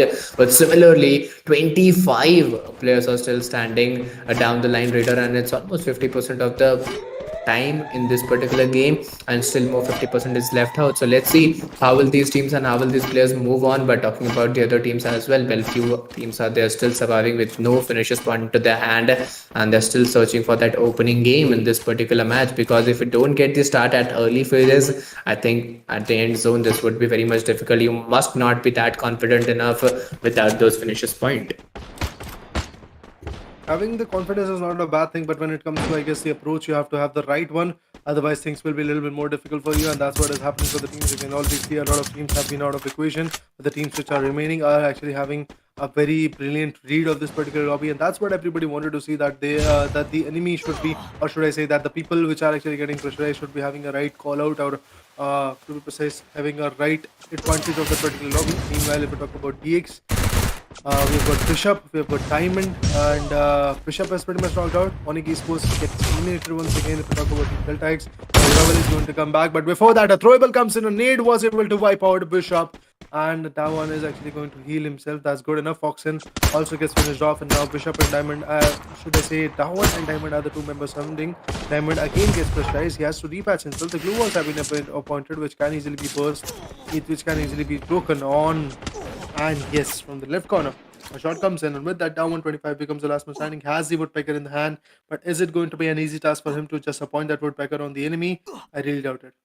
Of course, this could be really very much struggling and very much challenging for the players and teams as well. But right now, I believe he's looking offline. I don't think he's in the game for a longer period of time. Well, on to the other end, if you look at Team SCX Raider, they have got 12 finishes point. A very, very big number to watch out, a very big number to be chased on, because I don't think it's going to be that much easy for any particular team to show that consistency in terms of finishes point. And I believe this team has totally delivered what is required, what is expected from this particular team. So yes, hats off to their gameplay. But similarly, Team TWOB, well, they have also been eliminated from this match, and I don't think this is a good call for this particular team, because Team TWOB, they are not very consistent in the game from past 2 days as well. Oh man, it's a tough call, but let's see how the tough calls are going to get answered. Who is actually going to answer those tough calls, and what kind of approach these guys are actually going to have is the bigger question for now. So yes, excited and stoked for the particular purpose of the fight. And then again, if we talk about the carnage, well, it is going to come in soon enough. You can already see that the people, that the players are getting ready. They're trying to find a place from which they can actually attack and maybe survive as well. But the kills domination is coming from SES ALFAINK, and they are still not stopping. WEBROS on the other corner also wants to get another Booyah in their particular hands. But is it going to be an easy one? I don't think that the competition is very much real. You can already see that the competition is actually decent. So it seems like that the Booyah is not going to be that easy for this team. In the last match, Team WEBROS got a pretty good Booyah to maintain out with, and I believe they could maintain the same hold in this particular match as well. But right now, if we look at the position, right now, if we look at the hold, well, total 10 players are arriving, and 2 finishes point has been secured by Team SCS and Team WEBROS, who were the Booyah winner in the last game. I think they have been eliminated from this particular match, but Team SCX, well, they're still getting those 16 finishes point into their favor. Well, the frags are coming. That's a great part. But SES ALFAINK, 16 amazing frags. Yes, precisely coming from the corner is looking quite good. Grenadier is going to be the guy from SES ALFAINK's Ray. And it's literally surprising for me, but that in the previous 2 days, SES ALFAINK was unable to perform even like a little bit. But now, with the way they're performing, is absolutely chaotic. Look at that. Every single guy is just trying to have its own area. is trying to have its own domination, and the way they are actually performing is quite well. A lot of throwables are being used, a lot of nades are actually getting used up. Around the lower angle, I believe we have got some enemies. Definitely taking out those enemies is going to be the main goal. And now they are actually trying to pressurize their own teammate. That's a sad sight to watch. But with that, the Booyah is actually here, and it is Team SES ALFAINK again with a beautiful performance to be precise, but the first Booyah for the day. Of course, this is the first player for the day, and I think they were totally phenomenal to chase on with a perfect gameplay is proclaimed out. But this is not it because this is the only third match of the day yet. Yet there are almost three matches remaining around, and the fourth match will be of map of Bermuda. Then again, after Bermuda, then Purgatory, then Kalahari. So the series is still being on. But before that, I would also love to request each and everyone to guys, please go do hit that like button, subscribe the channel, share the stream, and do show your support because this becomes very much important, very much needed for each and every audience to support us because your support, I think, this gives us a morale boost. Indeed, the support should be there for these guys and us as well. But for now, SES ALFAINK, after having a beautiful Booyah and being one of the most consistent team for the day, obviously, I guess the performance is looking quite well. The performance and the aggression is looking quite well. But looking forward to see how far they are actually going to build this energy. Is it going to be a possibility where Team SES ALFAINK is just going to outperform every single guy and maybe come back even stronger? Although it's going to be a tough task to be precise, but indeed the task is actually going to be done soon enough. The performance is actually going to change, and with that, I guess SES ALFAINK might be actually getting countered by teams like WEBROS and some other team. Well, of course, they might get countered by other teams as well, but in the overall standing, Team Enigma Galaxy could give them a tough competition as they don't have matches today. But yes, they had a good buffer around of 70 to 80 points into their backpack. But it's still a question to chase out that how will they perform, what will be the result to move on. But right now, Team ACX, as I explained, they got a very phenomenal chicken dinner in the second match as well. Well, they also got those 18 finishes point, and again, they got, if I'm not wrong, 12 to 14 finishes point, and they were having total 30 finishes point in two matches, leaving those place points. So yes, they're on those aggressive approaches, and let's see for how much more longer time they will attain the same momentum. Indeed, looking forward to it. But at this point, things are looking pretty much similar. For SES ALFAINK, they are being consistent, they are being quite chaotic, and this kind of glorious fight is what is helping them a lot. Looking forward to see how far this approach is going to help them. Things might change as soon as the fight will actually come in. Apart from that, I guess the fights are something which is actually going to be quite literally amazing. So yes, again, looking for that as well. Meanwhile, if we talk about the guy's schedule, the schedule is pretty much similar. Every now and then, I'm actually talking about the schedule. The reason being, a lot of new viewers are actually joining us, and eventually, if those guys are unaware of what is happening in this particular matchup, let me remind you once again that this is Lidoma Asia Invitational Season number 2. The game is Free Fire Max. Event will be divided in 2 rounds. First of all, we are going to witness Plains, which you are actually witnessing on the stream at this point, in which 18 teams divided in the group of 3 are actually going to come in. Group A will have 6 teams, and respectively Group B and C is also going to have 6 teams each.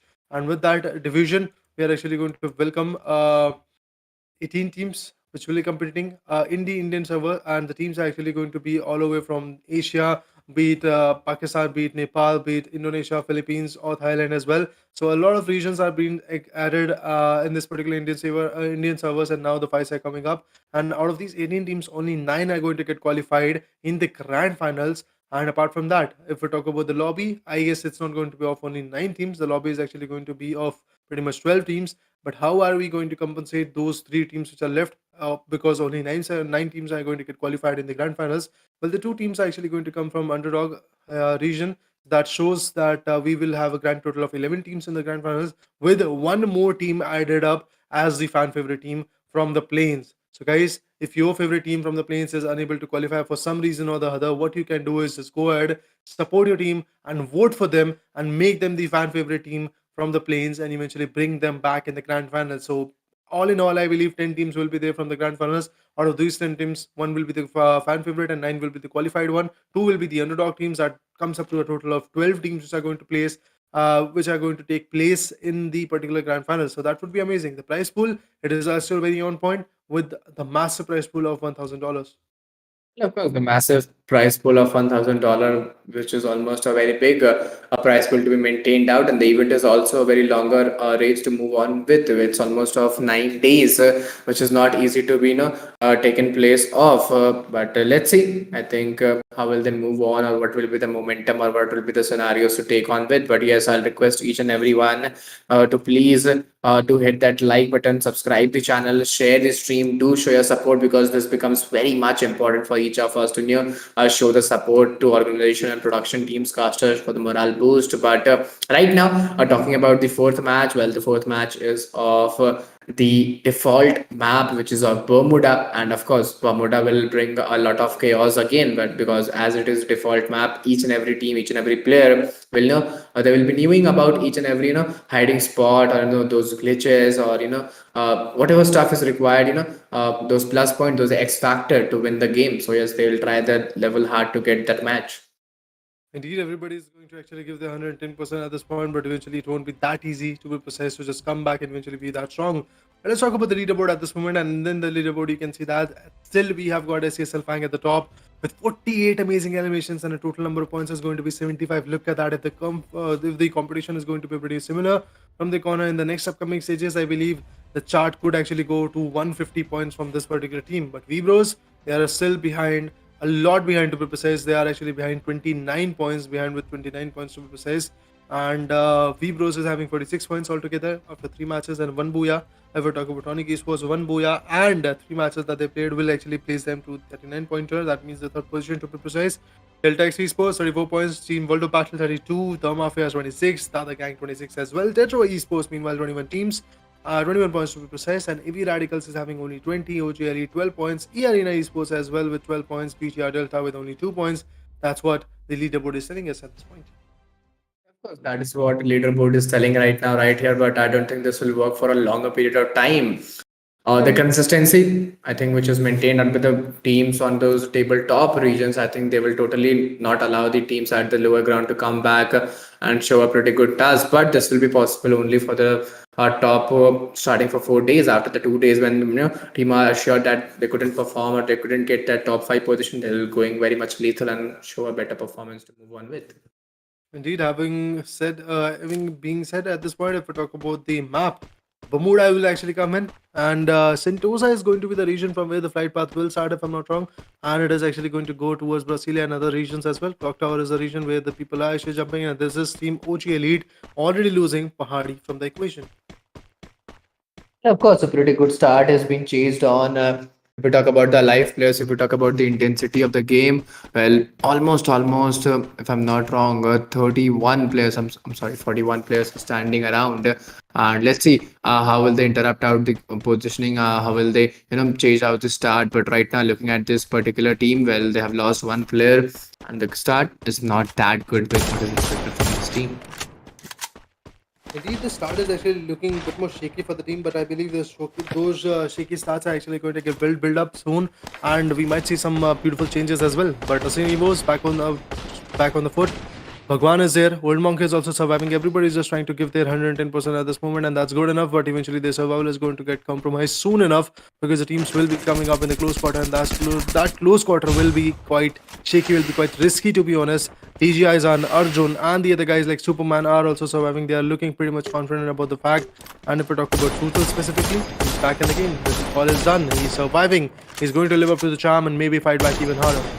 Yeah, of course, he'll fight back even harder. But talking about these 4 players, well, all of the 4 are still standing out. 40 players, the most intense lobby of the particular day. I totally agree with this match with the table turning. And there you go, Arjun has been spotted. He's taken down. A perfect surprise attack.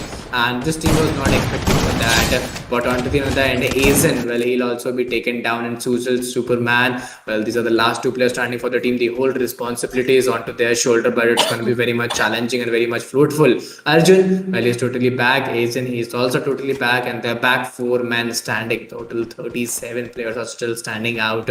And if they move with that same hold, if they move with that same position, I think it could be very much difficult for the opponents. Well, the pressure is on, so looking forward to see that how far the pressure is going to get built up. That's huge, I believe, insight that we want to actually carry out with. And if we talk about the live location, you can see that with that particular perspective, we can see that in the graveyard, we have got Team TG.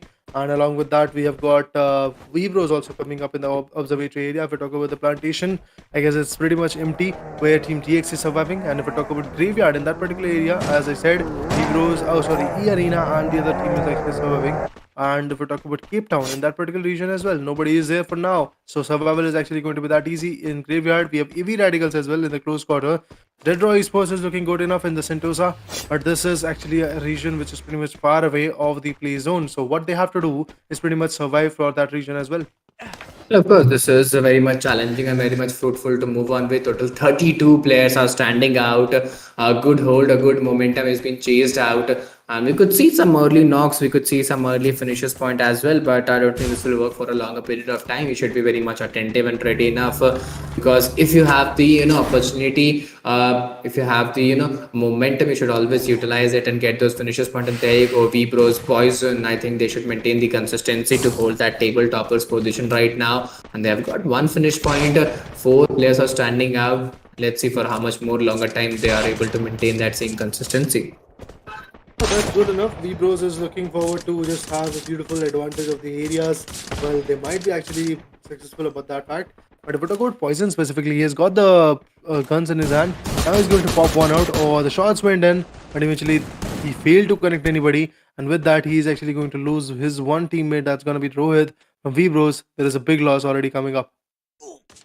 Of course, a big loss could be seen here at those early phases, but I don't think this will, affect a lot because every player, each player from the team has their potential, and finally they have been recalled. Rohit and Scott at those early phases they have been recalled, and I don't think this will be, challenging for the team or challenging for the players for a much longer period of time. Let's see how will they move on for a long run. How will they play off for a long run? This could be really very much challenging for each player of us. But right now, 33 players are standing. Poison is still hiding around those chimney. And let's see for how much more long time he'll hide because the zone disadvantage. Because zone will also affect you, and it will also, it will also decrease your health as well. So you should be very much attentive and very much clear with your plans. Well, indeed, one should be quite attentive about the fact that the fights will actually come in anytime soon. On the other corner, if we talk about WEBROS, they're back again with the 4-man power, so that's good enough. But the teams which have been wiped out is going to be SES ALFAINK. So this shows even if you are consistent, things can go wrong. SES ALFAINK with Team Mafias have been eliminated. Only 3 frags for SES ALFAINK, only 2 for Team Mafias, and BTR once again fails to join the lobby. I don't know what is happening at this point, but eventually, if we talk about the impact, it is looking quite decent. The fights, the frags, and the synergy is working out.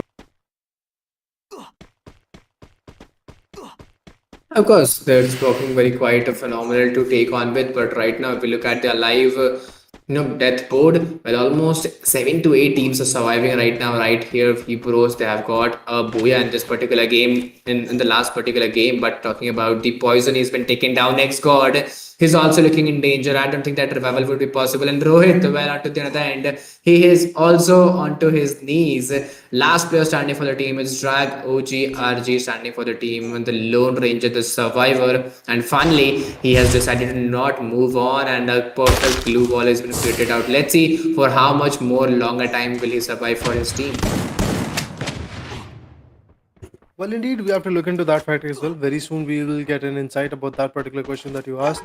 But EV Radical, Raymond, and all the other members are surviving. Well, after the elimination of SES ALFAINK, well, I could see that another beautiful team which can easily have a great advantage could be the team known as ONIC Esports. And look at that, even WEBROS have been taken down. That means ONIC Esports has a straight up chance to just climb back once again on the leaderboard and maybe have a beautiful, I guess, domination in the perspective. But let's see how far they will be able to go through because, to be honest, it's not going to be that easy. It is going to be quite difficult, quite risky to be precise. So looking to see that how the fights will be actually getting over, how the impact is actually going to go on. But let's see what happens. Of course, this is going to be very much important. What's the impact of this particular game or this particular match? But right now, 28 players are standing out. Talking about ONIC Esports, Kartu, Puya, Tayo, Zach, all of the 4 are still standing out, having a decent load. But they're still searching for those finishes point. They haven't got a single finish point in this particular game, so they're still searching for that start. And the start is very much required, especially at those early phases. If you get those start at those early phases, you gain a lot of confidence, a lot of momentum, and you could build a base out out of that, and we could build a great match after that as well. But if you don't get a start, and if you're finding for a start till the end game of the match, so I think this could be very much challenging at the end game, and you can be in pressure as well. Indeed, the factor of this particular fight is going to be there. But let's see how much of an advantage these teams are actually going to get built in their favor. But for now, I would love to actually add on that the connections and the retaliations are actually looking quite on point. If we talk about Asinivos, well, we have got quite a few fights on that particular corner. If we talk about Pahadi, he's surviving. He's trying to actually implement the fact that he has to actually retaliate, he has to actually gain the synergy for the team. But OG Elite, the way they are surviving is looking good enough. They are surviving, they are having a decent advantage, should I say, in the lobby. But if we talk about their survival, it can actually go down very soon because the way they are actually trying to travel to the clock tower region, enemies could be lurking in the shadow. But EA Esports, or should I say E Arena Esports, is just trying to punch up and should I say punch up quite a bit for now. One on the other corner also receives a lot of shots, and with that, he is actually going to appoint a glue wall because now he knows that enemies might be lurking anywhere in the shadow. Well, of course, enemies might be anywhere in the shadow, but I don't think this will go for a longer period of time because we are almost on top 31 teams. Almost 50% of the game is over. We'll moving towards the half of the particular match, but yes, we could see some technical issues as well. Da125, well, I believe he's looking in pressure. He's trying to exchange some position with his friends, with his mates. But as I told, this is the fourth match of the day, Bermuda, and yet there are two matches left out after this game. Some amazing grenades and throwables have been used. Sujil ulted at the end, not looking in that great hold. He has been taken down. Arjun, Aizen, and Superman being that last three players standing of the team. And I don't think this glue wall will work because you're outside of the zone and the damage of the zone is literally very high. Indeed, the damage is for sure quite high. But still, I guess if I talk about the lobby, I guess a lot of major players are still surviving. A lot of teams, to be precise, are surviving. That's good enough. To be honest, if I talk about the number of teams, I guess we are looking forward to see like 8 or so teams surviving at this point. If we talk about Superman, he's trying his level best to find the way in the zone. DG is not looking that comfortable for now, but eventually they will be able to they will be able to have that kind of, let's say, amazing instant of having the zone in their favor. And to be honest, that is the biggest thing that you want to actually go with. So that's good enough. They are actually having a great advantage. The other gang is the team which we are actually witnessing for now. But Team Delta X is now coming up to a watchtower where the shots are still coming, and they are very close to the areas of Mars Electric or Pochinok, wherever you want to actually talk about it. But a lot of compounds are here in the close vicinity. But look at that, one nade destroys two good members, and one has been finished off. And Diamond is actually going to be the last man standing. All he can do is just repent on the fact that his teammates are destroyed. Well, of course, the teammates are destroyed, and the last player standing for the team is Diamond. The name is very fruitful. Will he able to justify his name or deliver the message by of his name? But I don't think it's going to be that easy for the player, that easy for the solo player to survive on with. He has got one finish point. Total 28 players are still standing out, and a lot of challenges have been built out, a lot of difficulties in being chased out. Talking about AVR, well, this team has got 11 finishes point, and all of the four players is still standing on. Man advantage is totally being seen. And yes, I believe if they go with that same consistency, they could get a lot of points from this particular match. Particularly, it's quite possible, but it's going to be a little bit more shaky. It's going to be a little bit more tough for these teams to just retaliate and maybe have that kind of point in their favor. But looking forward to see how far they're actually going to go on. What kind of advantage they are actually going to build is actually going to be another big question that I want to actually go with. For now, things are looking a little bit more decent. Performance is still coming up. But if we talk about teams like DEADROW Esports, they have got the four-man advantage, but they don't have any kind of frag. AV Radicals is proving quite worthy at this point. They are actually having a lot of advantage in terms of the facts that they built. World of Battle having a decent area from which they can fight back is going to be the main goal. Factory is the region where everybody wants to jump in when you are actually playing a classic game of Bermuda. But now I guess this is not the classic, this is the competition level game, and eventually the competition level is also very high because at this point it's a make or break situation for you. Either you can qualify for the grand finals or you can actually get disqualified, maybe. So that is a possibility. Nobody is actually going to have that kind of grappling hook gun, which is pretty much available in the map of Kalahari. So nobody can actually jump in that particular region where people are trying to look for, because if they are actually able to have that kind of area in their favor, things can change drastically, and that's what I believe maybe Hitachi wants to do. And of course, as you said, things can change at any point of the time. But right now, looking at the position and looking at the whole, the total 16 players are standing out. And if we look at the live team status, well, almost let's say 4, 5 to 6 teams are surviving right now, right near here. But talking about Tanamo, finally is coming with that some amazing jump shot, and yes, he'll make that connection. Vine onto the another take has been taken down, and the instant revival will also be given on 15 alive players. 4 finishes point has been secured by this team, and yes, a good start has been maintained off onto the other end. Team AVR, well, they have also got those 11 finishes point, and all of the 4 players is still standing on. And to the other end, returns. Well, finally he has been taken down. He's having a trench of cover, trench of tree to be make a cover off. But onto the other end, ONIC ESPORTS was playing a very vital role in this game and trying to get a comeback after the day one. I think this is very much important for this team to maintain that same legacy. DEADROW has been eliminated, and last 2 players standing for Team ONIC Esports is Gardu and Zach. Well, they are surviving, but honestly, if I talk about the recall, I guess it's not going to be that easy. Even if you are actually able to recall your teammate, the circle is way too small. People can easily tag you out, and yes, exactly that is what is going to happen. Zako actually goes in, he dies, but eventually he bring back his team. He was able to bring back his team. That's good enough. If we talk about OG Elite, Pahari and Bhagwan are the 2 members surviving. Bhagwan's HP is not looking that great. If we talk about Pahari, his HP is actually getting repatched, so that's good enough. Bhagwan is also going to repatch his first circuits as soon as possible. But they're pretty much on the edge of the zone, so that is actually going to be a very critical fight. If we talk about World of Battle, Shanti is there, Sasuke Bhai is actually going to be there, and with that, we also have World of Battles Itachi, and they are actually going to just appoint a lot of glue walls so that they have the covers. But if we talk about Team World of Battle, I guess that could be the team which is going to go down. And yes, exactly, with the Woodpacker, Pahadi goes down, and on the back foot, I believe the other guy is also going to get finished off. And yes, Bhagwan also gets finished off with the same gun. That's going to be Woodpecker. With that, Orangutan has been eliminated, although they were able to survive quite a few moment, but now AV Radicals is going to put down the team known as ONIC Esports. Of course, they could be down at this particular time, and almost only 6 players are standing out. This is very much difficult, and this is very much challenging for the teams and players as well. That which team will get that booyah in this game? TWOB trying to make a comeback, and if they get a booyah, I am totally sure that they will get a decent, place point and finish point from this particular match. But right now, from Shanti has created some amazing glue walls, double defense has been created out. Is trying to get those knocks, but I don't think this will be that possible enough. Some amazing glue walls has been created, and there's a game of hide and seek again started out, and a perfect headshot connection has been made. We're almost moving towards those last 2 teams, and there you go. Finally, the booyah is secured by Team TWOB, and a perfect case of comeback is delivered out. Indeed, the comeback is there right now, but now we have to see how far this comeback is going to help them in terms of the leaderboard, because at the end of the day, you have to have the advantage of the leaderboard. You have to be a little bit more on the favorable side of the leaderboard, particularly if we talk about Team World of Battle. I believe they have played close to, if I'm not wrong, 16 matches, and out of those 16 matches, this is the first booyah that they have attained in the favor. So again, it's a little bit more of a disregard of this particular booyah, although they didn't have the right kind of frags as well. So having the right advantage could have actually bumped their position quite a bit. But let's see what happens eventually when the leaderboard will come in. We'll get an insight about that fact as well.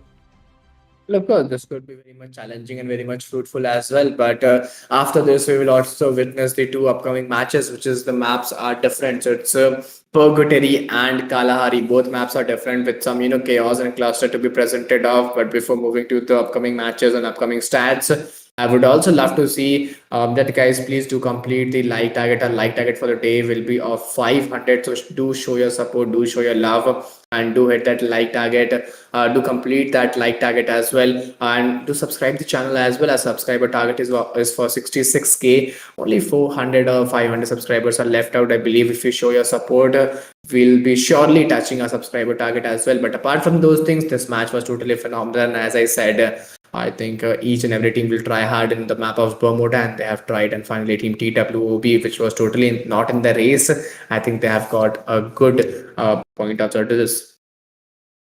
Indeed, they are actually going to get the advantage, because if we talk about SES ALFAINK or other teams like, let's say, Team Mafias, or even another team which was absolutely on point was also getting eliminated. So the top 3 teams were eliminated quite early. ONIC Esports was surviving, but eventually ONIC Esports was also picked off quite early, and that gave the momentum for teams like World of Battle to survive in the last few circles, and teams like I guess, OG Elite to survive in the last few circles, and that was good enough. But eventually, Team World of Battle, the way they were able to secure those fights with the woodpeckers and other guns was absolutely on point. They were able to attain a lot of damage. WEBROS on the other corner also got eliminated quite early, so that was also a very amazing moment, or should I say, amazing chance for these teams to actually come back.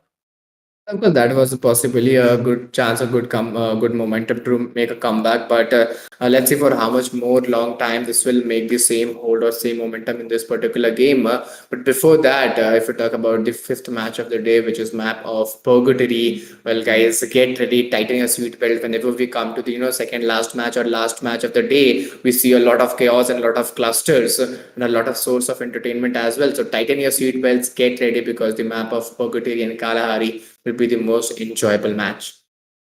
Indeed, it is going to be quite amazing to be precise to watch out that how the fights are actually going to come in.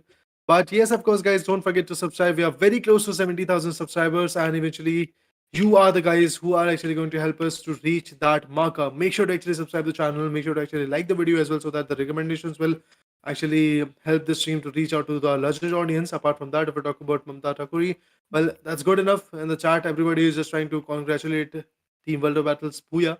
So that's amazing, to be honest. That's a booyah which was required from Team World of Battles corner. This is the first one to be precise, but eventually 16 matches passed away, and after that, for the first time, a booyah has been delivered from the team known as Team World of Battle. Well, that's good enough. Looking forward to see what happens in the next upcoming matches, because the consistency is now getting broken. Even SES ALFAINK, the team which was able to secure 75 points in just 3 matches, one booyah along with that, is now getting eliminated quite early with only 3-4 points in their favor. This shows that how far the teams have evolved in every single match.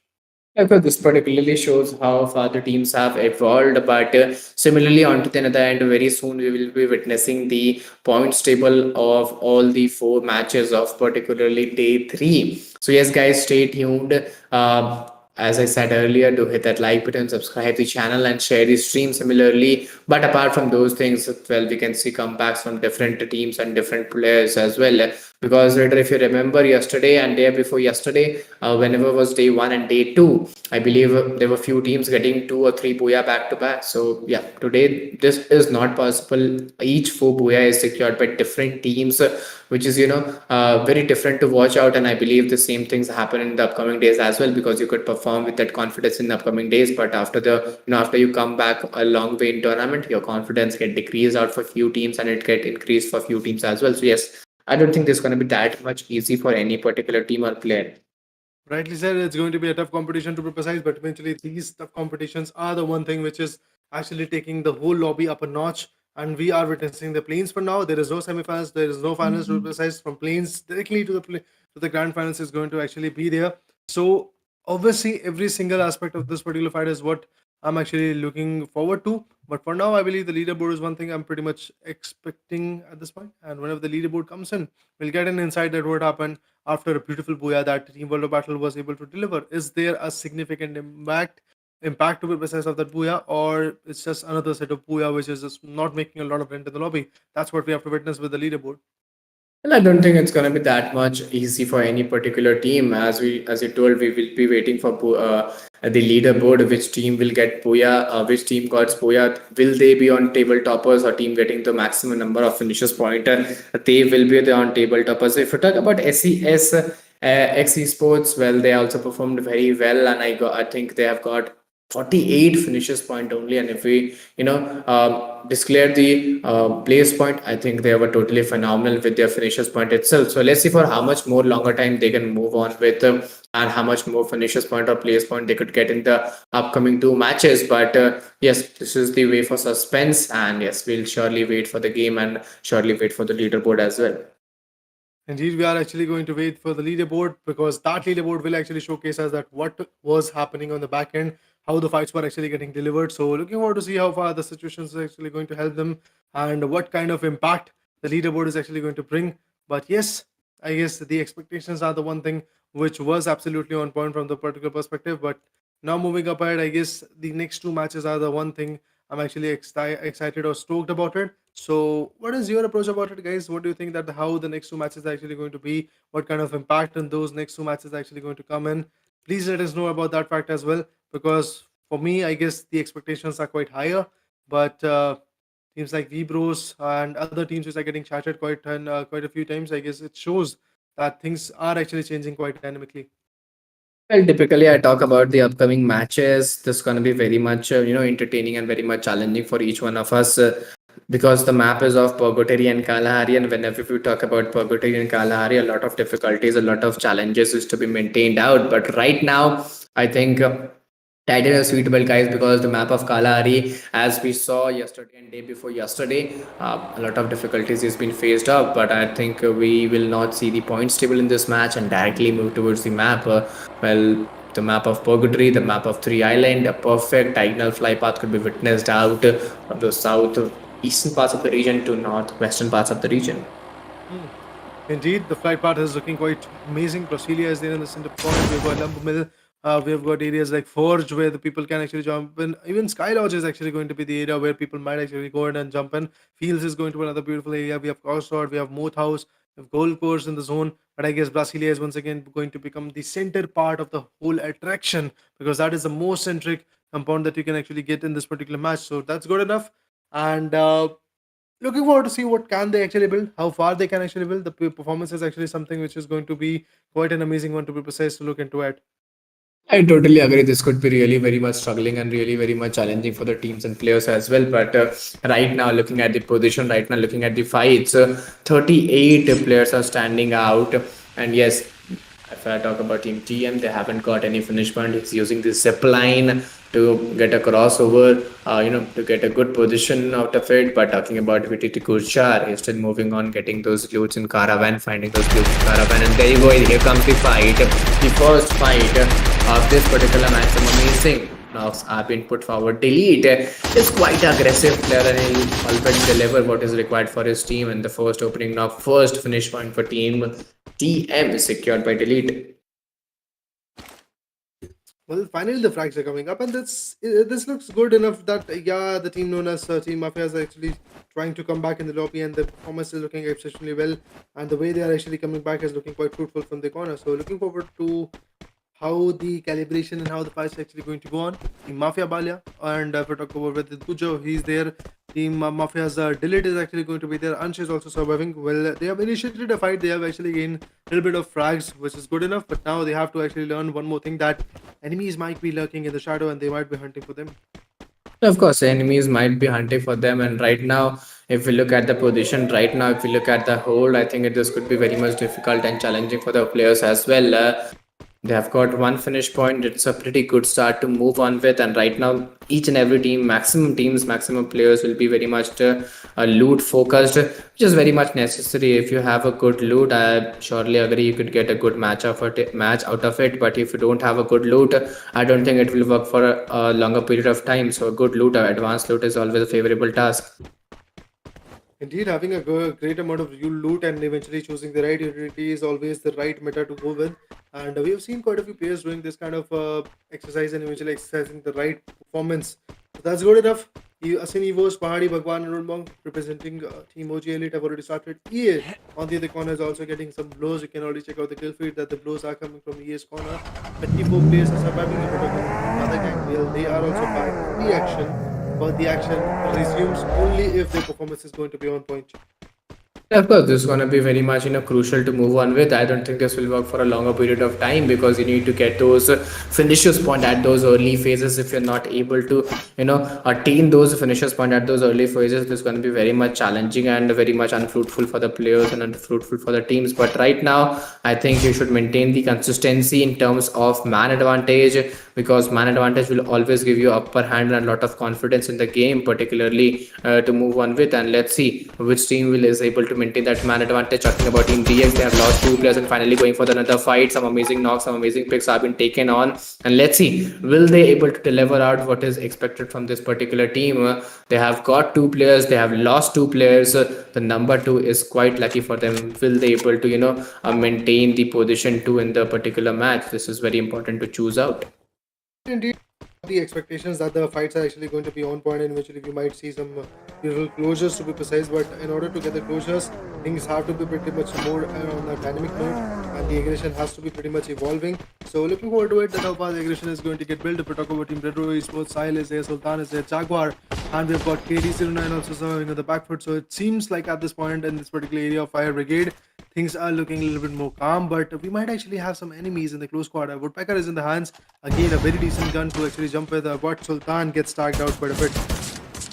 Of course, he'll get stacked out, and right now the most important thing, all of the 4 players are standing out. The team is totally with those man advantages, they're not lagging behind. This is a task to be maintained out, and let's see for how much more longer time they will move on with and how much more consistency they will take on. 35 players are standing out. The same hold, the same consistency could be maintained out. They need to turn those man advantage into finishes point, into a good start. Otherwise, I don't think those man advantage will work for a longer period of time. You should have that communication and coordination to get those finishes point as well. Indeed, you have to have it, but let's see how far it is going to help them. Is it really going to be possible for them to just bring back the glory? That is the biggest question. But in the live locations, you can see that the areas like Crossroads are actually going to be filled with the team Mafias. That's good enough. When it comes to campsite at that angle, I guess we have got 2 teams. DADA is there. Along with that, we have got Heavy Radicals as well. And DEADROW Esports is actually taking up a fight. You can already see that there is actually a tussle and a clash coming up in this quarter. Sultan, well, he will be back in the game. The revival will be done. But again, the guy gets knocked out eventually. So the revival was not fruitful. Once again, the guy was taken down completely on his knees. If we talk about the area of Central, nobody is there except DEADROW Esports. And this is the team known as DEADROW Esports that you are witnessing. Of course, if we talk about in DRW, well, they are still moving on with those 2 finishes point. All of the 4 players are standing around. So yes, they would love to go with those man advantages and I love to get those finishes point at those early stages, but let's see for how much more longer time this will work on. And Drago, Poison and Rohit, all of them are still standing out. X-God and Poison both have been taken down. And let's see for how much more longer time this will move on. Map of Purgatory, the map of 3 islands. I think this is the map of chaos. And Arena has been eliminated. A perfect jump shot on Drago. He's been taken down. X-God and Rohit, Poison are the last 3 players standing. And let's see, we'll able to be recalled again. This is also, asking term scenario. A great insight has to be delivered. Looking forward to it. How far this situation will help them. Asinivos is actually on the back foot. Pahadi, if we talk about that guy particularly, he's also trying to survive. He's also trying to bring back the glory for the team. Although it's a very tough competition at this point, but Team OG Elite has to rake up some seriousness, eventually gain some good points. Otherwise, it is actually going to be a little more on the back foot, to be precise. Their performance is not looking that great. To be honest, the one thing that they're missing out is actually going to be the consistency. They are back and forth struggling when it comes to the points table. So let's see how far they will be able to help themselves. And will they be any kind of, let's say, jump in the leaderboard? That is what I want to actually witness from this particular team. But for now, Old Monk and his teammates, that means the OG Elites, are actually on the back foot, and that's what they're trying to go with. Of course, they almost are on those back foot scenarios, but yet to compete with the other teams because you need to compete at those early phases. Right now, they're driving the vehicles. Asinivos is trying to get a good position inside the zone where you could see all the teams and get a good, planning and plotting. The rotation stances could be maintained out, but right now, if we look at the survival players, 30 players are still surviving out. They haven't got any finish point. And moving with that slow, steady, calm, composed approach. Let's see for how much more time this will work out. But right now, in front of them, it's Arjun. He's still waiting on recall process. Is be totally been ready. Some amazing teams who are getting those finishes point. It's Team TW with those 5 finishes point. They're still 4 man standing, and even Team WEBROS, they got 4 finishes point, but they don't have the man advantage. I believe the recall could be coming up, so that can actually bring back the man advantage for the team. But although the recall is something which we want to see, but at this point, recall is not going to be that easy. If I talk about Team DG, the DADA gang, oh, look at that. SES ALFAINK once again is actually going to be the dominator. 16 kills from his corner. This shows SES ALFAINK is back in the action, but to be honest, they have been eliminated out of this match, so that's again a bad side to watch it. But today's MVP is for sure going to be SES ALFAINK for now, because Ray from their team particularly was able to outperform quite a bit. Of course, if we talk about the most valuable player, the most finishes point, the most good support provided by a particular player will, get that position. But let's see which player will get that position to chase on with. I don't think it's going to be that much easy for any particular team or any particular player. But right now, an amazing shots has been taken down. It's Sujal getting those picks on point. And this team finally has got 2 finishes point. 4 players are still standing out. And they're totally utilizing their man advantages. Let's see, will they able to attain that? Bhuya, they are looking at that one contender who can, diagnose the game as well as, dominate the game into their manner as per required. It's a tough competition to be precise, but how are they actually going to evolve is the bigger question. Although the evolution is something which is going to be changing dynamically. And meanwhile, if we talk about the red board, you can see that heavy radicals having 3 frags OGLEs for God 4. And if we talk about teams like WEBROS, this last man standing has to go back to the vending machines or some other area like the recall towers where he can actually recall his teammates. Although if he has got the tokens, I guess it is actually going to help them to recall his teammates from the particular areas like vending machine and stuff like that. But for now, if we talk about OG Elite, that is the team which is having the 4-man power and the 4 finishes as well. All the other teams are getting shattered quite a bit, so that's a great approach coming from these teams particularly. But my perspective is pretty much clear about these teams, that how far will they be able to actually just ignite the fight in their favor, because it's a tough battle, to be precise. It's a tough one, and still the struggle is on. WEBROS, meanwhile, also gets eliminated. That's the sad side. WEBROS, another beautiful, consistent team for the day number 3 of Plains, is also out of equation. I mean, a lot of changes are already here in the leaderboard. This shows that the dynamics of the fights are changing quite rapidly. Course, if we look at the alive players per intensity, almost 22 players are only alive. Generally, we see less players alive, so we can totally judge out that the competition of the lobby is at a very high raise. But onto the other end, talking about WOP, Shanti is that solo player who has been eliminated from here right now. Asket, Pai, WOP, Tachi, WOP, Insane, all of them are still 3 men standing. They haven't got any finish point yet. It's almost surviving on those top 21 teams, and they're almost on, they've got 1 finishes point as well. So yes, getting a good approach out of it, getting a good position out of it. Let's see how will they maintain out the same hold. Let's see how will they maintain out the same position. Some amazing knocks have been taken down. Insane, I believe, is totally on fire, getting those position on point. Onto the other end, Kucher, Delete, Mafia, Bala, all of them are 3 men standing. And yes, we are almost on top 18 teams. So let's see which team will attain or retain their position or their advantage again.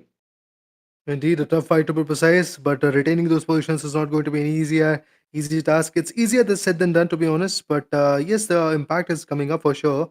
The performance is what we are actually awaiting. So looking forward to see how far their performance is going to get evolutionized. But for now, I guess the area is getting compromised. Campsite is the region where the zone might actually form in. Along with that, I believe the zone will form in. Team Mafias is actually surviving. That's good enough. If we talk about the other gang, they have got the 4-man power. OG Elite, after getting decimated like that, things are looking not that good for them, but the shots are still coming up. But finally, another set of elimination comes in. What team was it?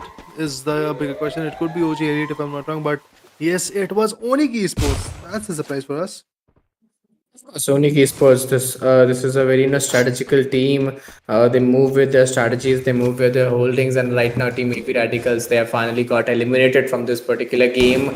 11 finish point has been secured by Team TM. Onto the end, Team TWOB, TRWOB, and OG, well, they're also waiting on, they're also moving on. All of them are 4 men to 5 men standing out. 13 players, 5 finishes point by Team TM has been secured, and the last player, Delete, the Lone Ranger, the survivor, the backbone of the team, is still surviving out. And up to the time he's surviving, I think the team should be totally tension free in terms of position or place point.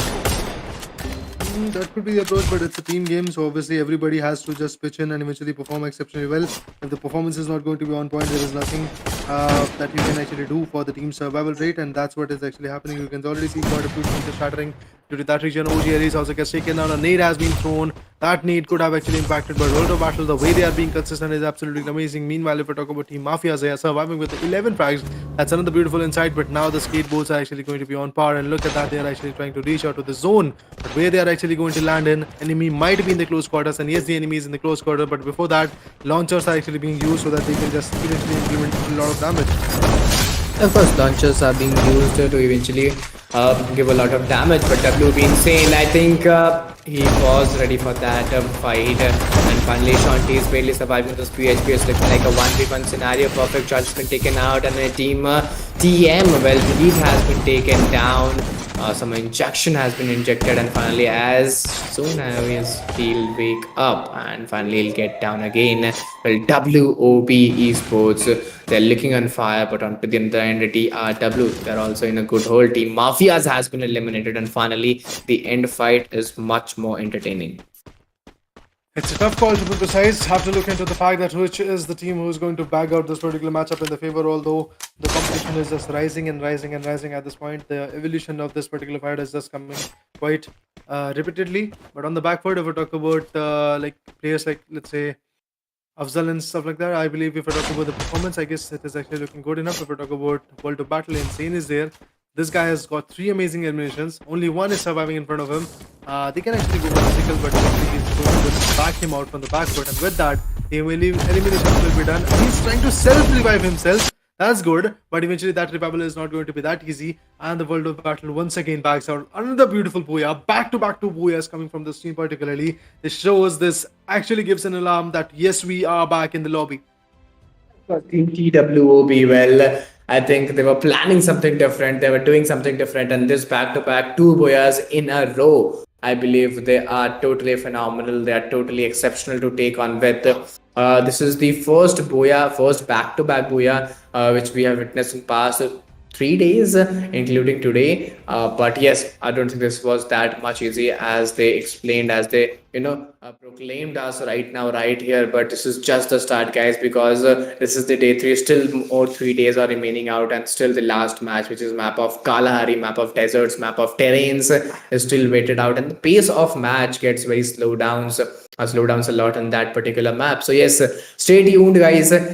Do show your support. Please go to hit that like and subscribe button. Make the like target is of 500. So yes, if you haven't liked yet, please go to hit that like button. And if we talk about the subscriber target, well, our subscriber target is for 6k, and we have almost at 65.6k. So yes, if you haven't supported us, please do support us.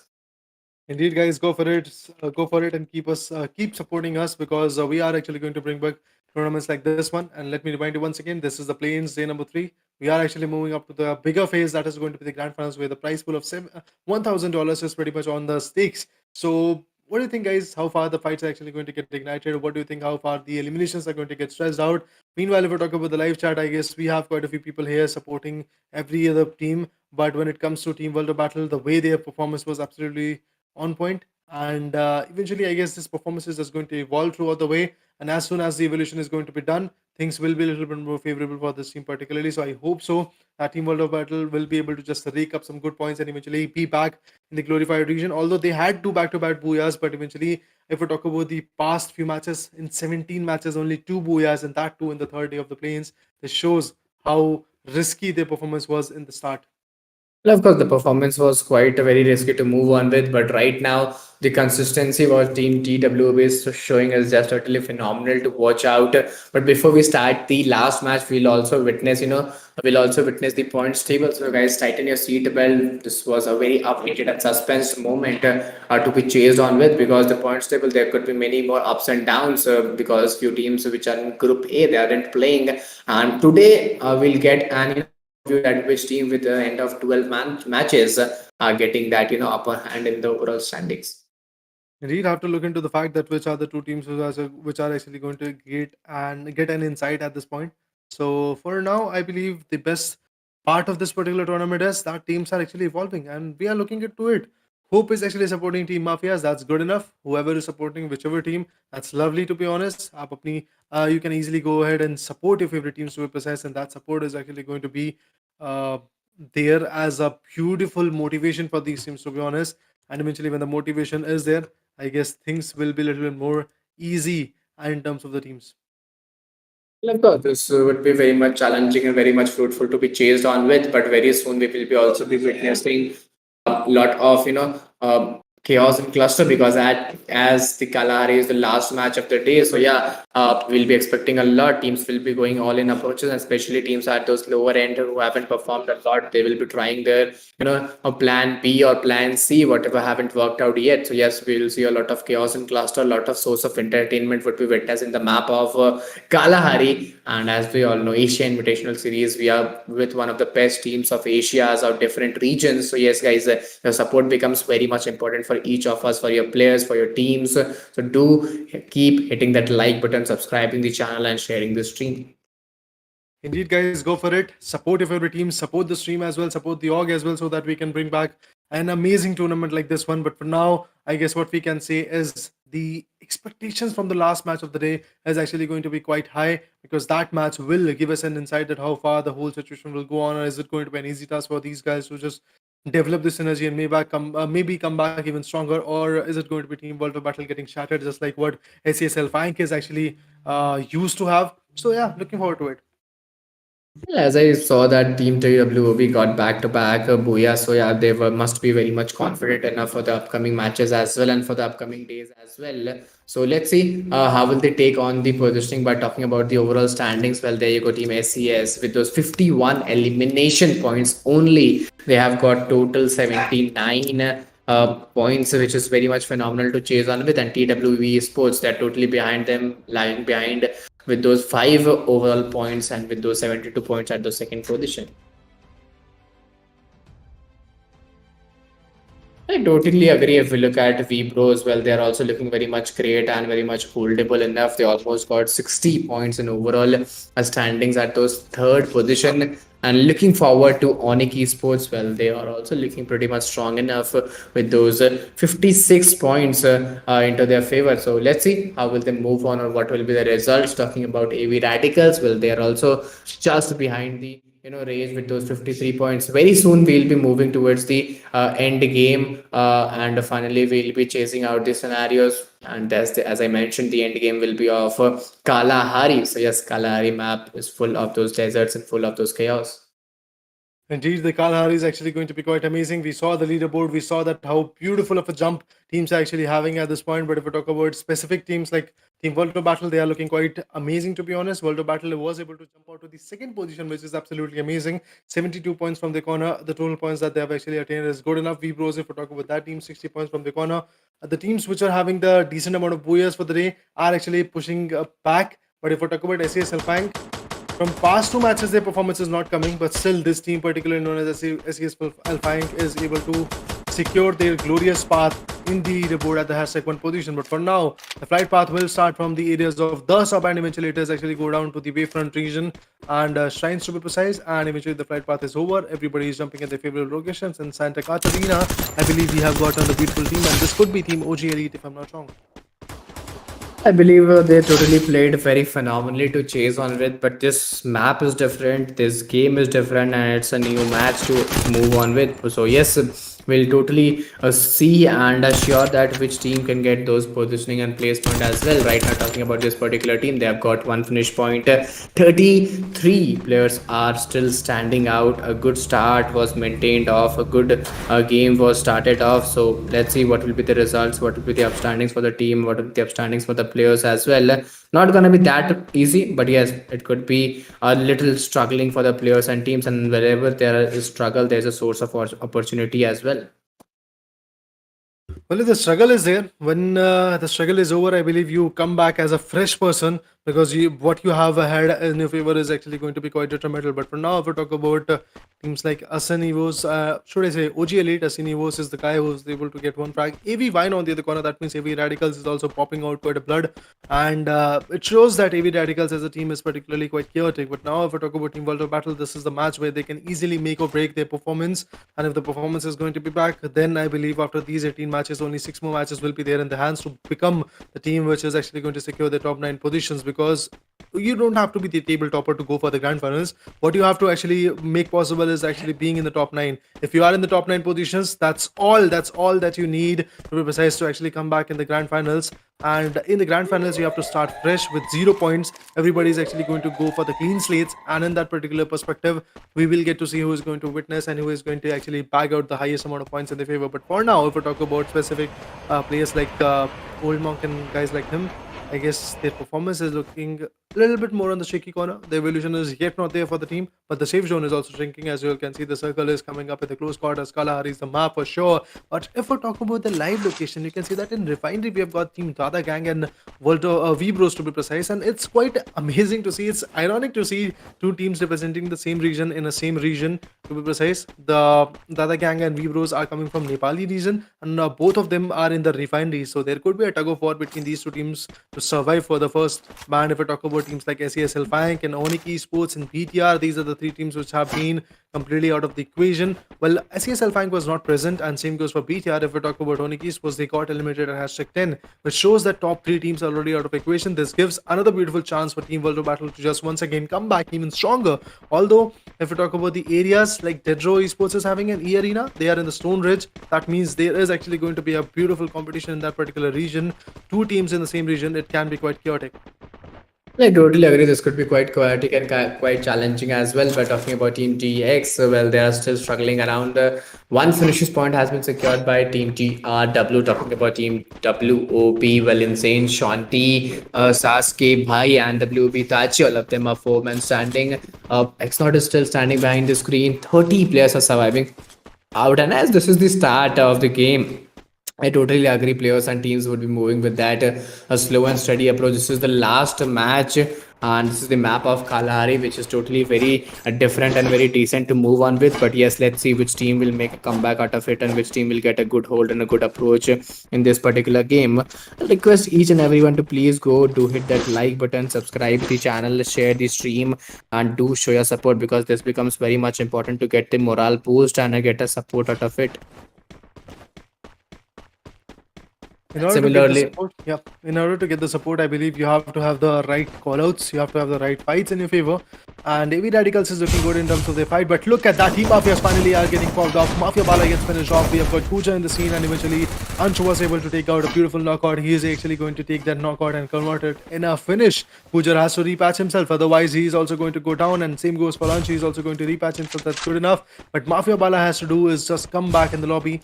His teammates are going to help him to do that for sure. But eventually, when the comeback is going to be there, then only I guess things will be a bit more comfortable, a bit more favorable for this team to be precise. But for now, things are looking good and decent to be precise for the team. But the shots are still getting tugged around. The shots are still getting changed. Oh, that was amazing. Dilip was able to counter back again for a beautiful KO, and that was Team DEADROW eSports, who is actually tasting a lot of blood of their own teammates.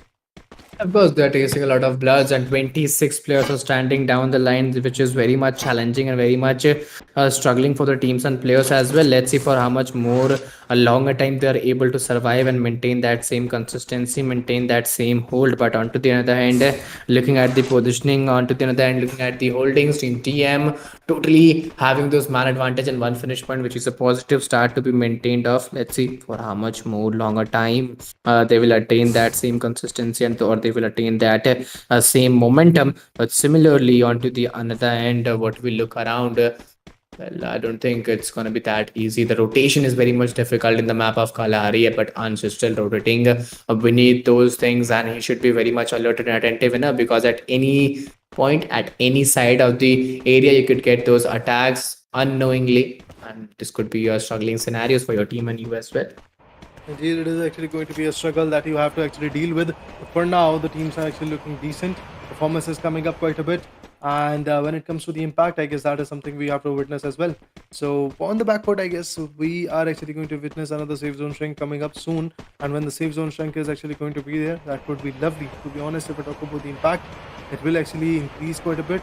On the back foot, we have got teams like OG Elite, which is having a decent area. They are in the refinery region. They have got the highest ridges that is possible in this particular matchup.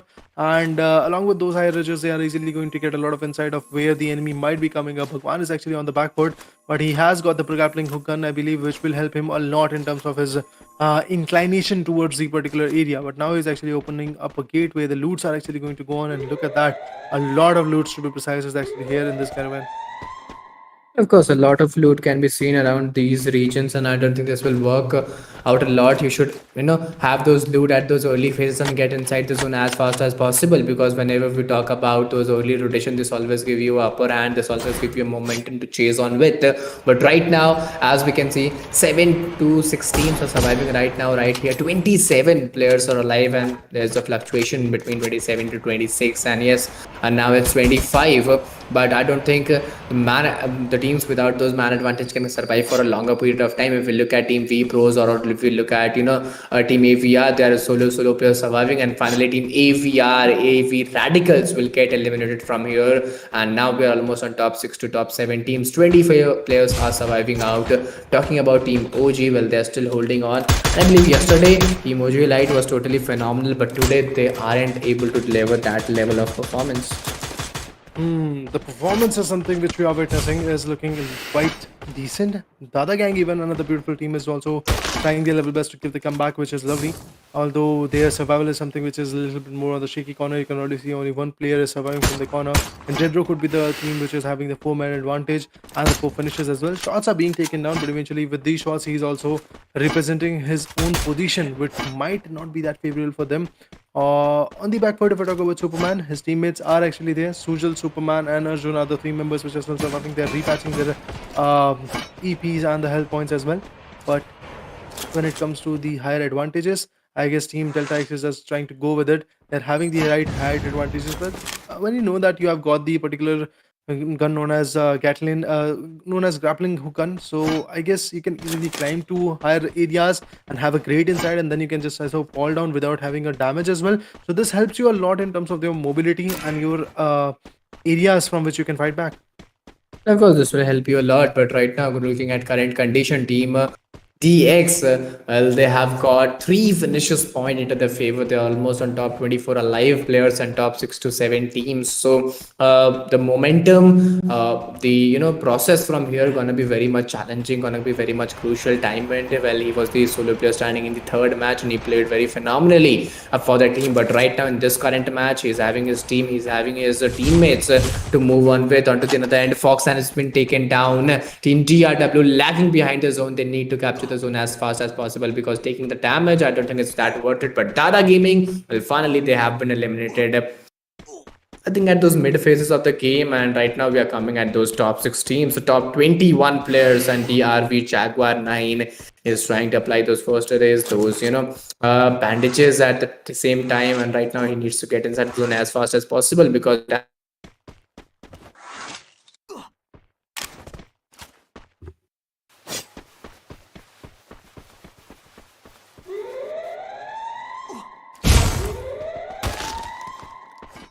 and similarly, talking about the position, similarly talking about the holds, almost 24 players are standing out. 2 finishes point has been secured by Team WOP, Insane, Shanti, Shaggy, by Anitachan. There comes the phenomenal shots to be taken out, and Chain has been taken down. Some amazing blue balls has been created out. Onto the other end, the whole responsibility is on the shoulder of Shanti, is moving with that same weapons to take on with.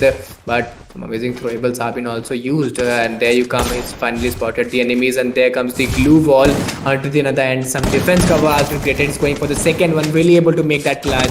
I don't think this will be possible, and Shanti, well, he's been eliminated. A perfect recall, I think that is very much required. Indeed, the recall has to be done, otherwise things won't be that easy for this team particularly. But moving forward, let's see how far they're actually going to get the synergy, then get the performance done, to be precise. 23 players are here in the lobby. Oh, what a beautiful shot with that team.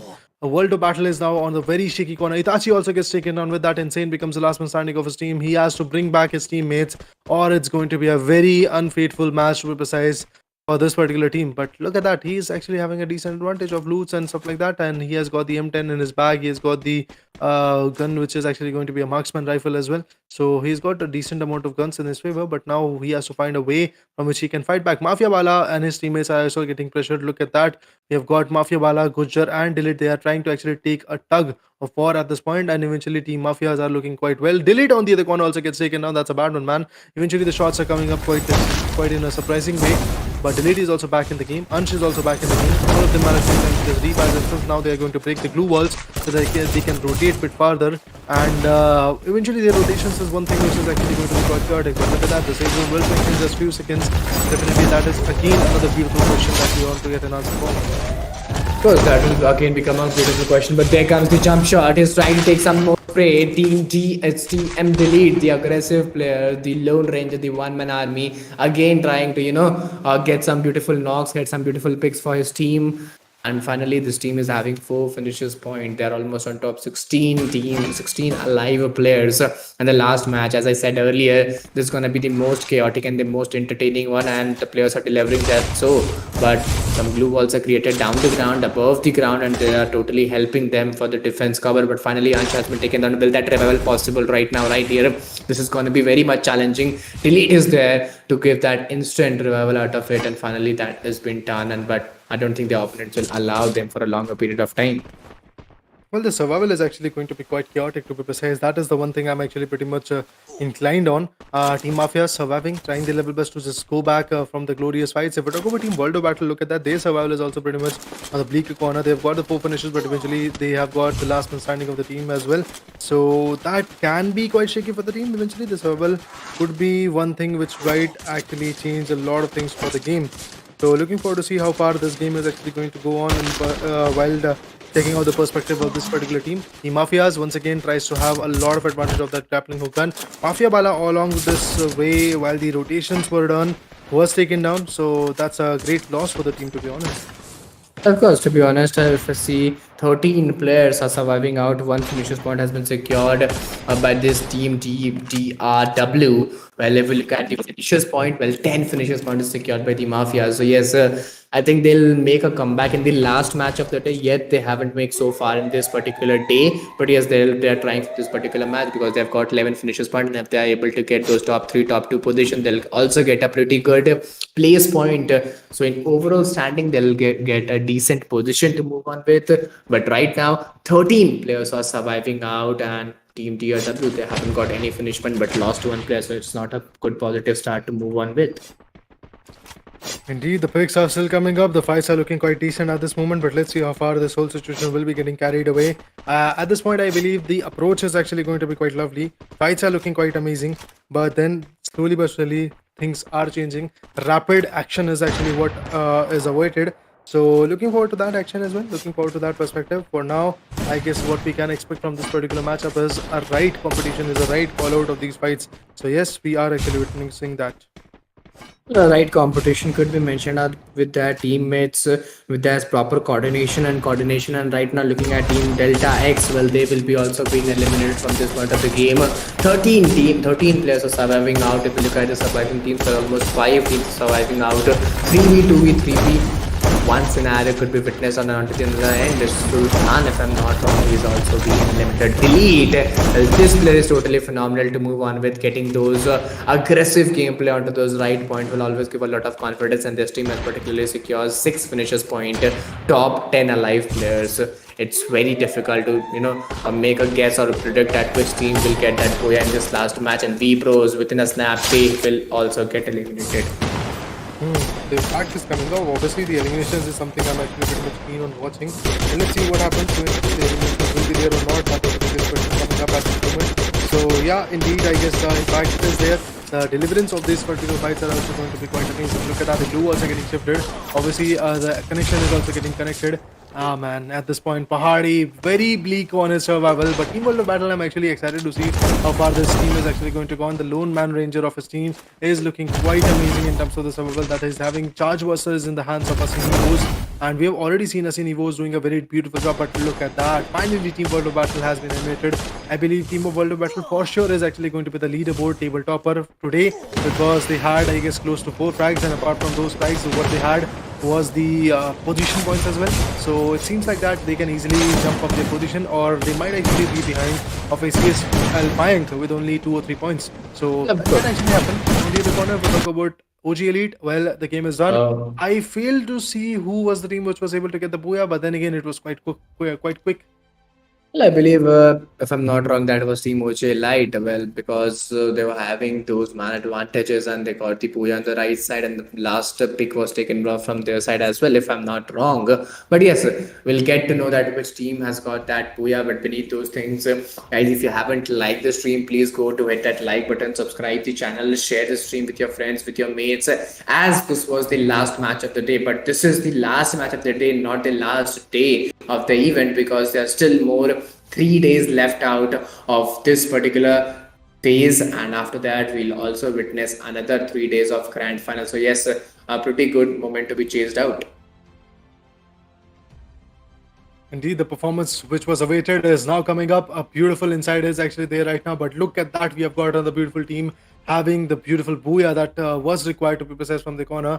But with that, we can clearly see that the impact is coming up. The anticipation of these particular fights, which was there, is now getting a little bit more clearer, I believe. And with that performance, I guess we can say that the gun game is actually looking quite smooth.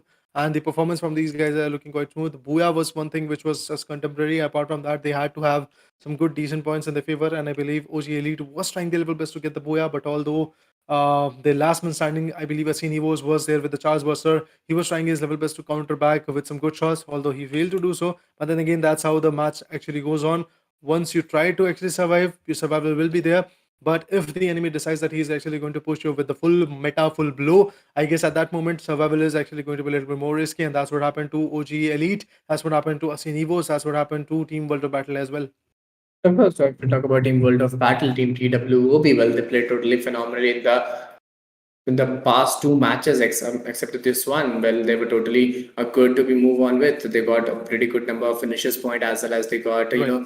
a good booyah back to back. So I think they could get a good overall standings in the points table, because they were landing around second position with those 72 points. I think they could also beat the table toppers in this particular match. Well, that was Team SCSX with those 79 points. So yes, let's see which team will get that first overall standings Right. in the points table. We'll be watching that very soon. But before that, guys, our like target for the day is for 500 likes. If you haven't liked the stream, please go to hit that like button, subscribe the channel, share the stream with your friends, with your mates. Do show your support, because this becomes very much important, as I told earlier as well, to show your support, to show your momentums to us as well, to your players as well. We get a morale boost, and we will apply that in iWork, and we'll show you a lot of more positive note, a more positive event in the upcoming stages.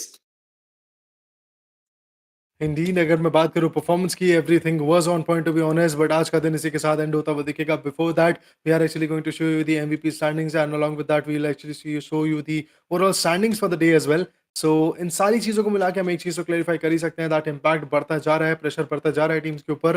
But in pressures को break करने की बारी अब कल से शुरू होती हुई दिखेगी, बिकॉज ऑनेस्टली ये जो डे ऑफ डे नंबर 3 है, 4 है, वो कहीं ना कहीं एक ऐसा दिन होता है जहाँ पे आपको कमबैक देना होता है. डे नंबर 5 6 थोड़ा बहुत जजमेंट डे जैसा हो जाएगा, जहाँ पे day number 6 finally judgement day ही होगा, जो कि आई बिलीव Yep. रहेगा I guess 17th if I am not wrong, because 16th एक ऑफ देखने को मिल रहा है according to the schedule. It will be Monday, and you all know that free fire community ठीक से holiday on that particular day. सारे के सारे क्रिएटर्स, सारे के सारे स्ट्रीमर्स, जो भी यहाँ पे प्लेयर्स हैं, उनका ऑफ होता है उस दिन particularly. So I believe 16th को हमें मैचेस देखने को नहीं मिलेंगे, बट देन अगेन 2 और दिन बचे हैं before that break to see what happens, and after that the day of comeback will be there on 17th. Day of judgment to be precise will be on 17th, जहाँ पे पता चलेगा कि कौन सी 9 टीमें हैं जो कि यहाँ पे फिलहाल क्वालिफाई हो रही हैं for the grand finals, and कौन सी ए टीम है जो ग्रैंड फाइनल्स के लिए जाती हुई दिखेगी. वो आपको अगले दिन ही या फिर उसी दिन पता चल जाएगा by the fan favourite voting. Well, of course, so we'll get to know that which team will get that position or which team will get that hold. In fact, you also have opportunity to give that fan voting onto the other end. But beneath those things, guys, we have almost touched 400 likes. So I'll request each and everyone to go. Please do hit that like button, subscribe the channel, get the target a touch of 500. We are very close, so do show your support. But yes, we are waiting for the points table, and very soon the points table of particularly day 3 or overall will be witnessing very soon. So yeah, guys, tighten your seat belt, and as Raider said, we'll not be available on 16. So we'll be available on next 2 days, 14 and 15, and then 17, 18, 19, so on. So yes, guys, tighten your seat belt and stay tuned for upcoming updates, because this is a very grand event. We have almost done 3 days, and more 6 to 7 days are remaining out. Right. Indeed, the days which are remaining are actually going to be quite insightful.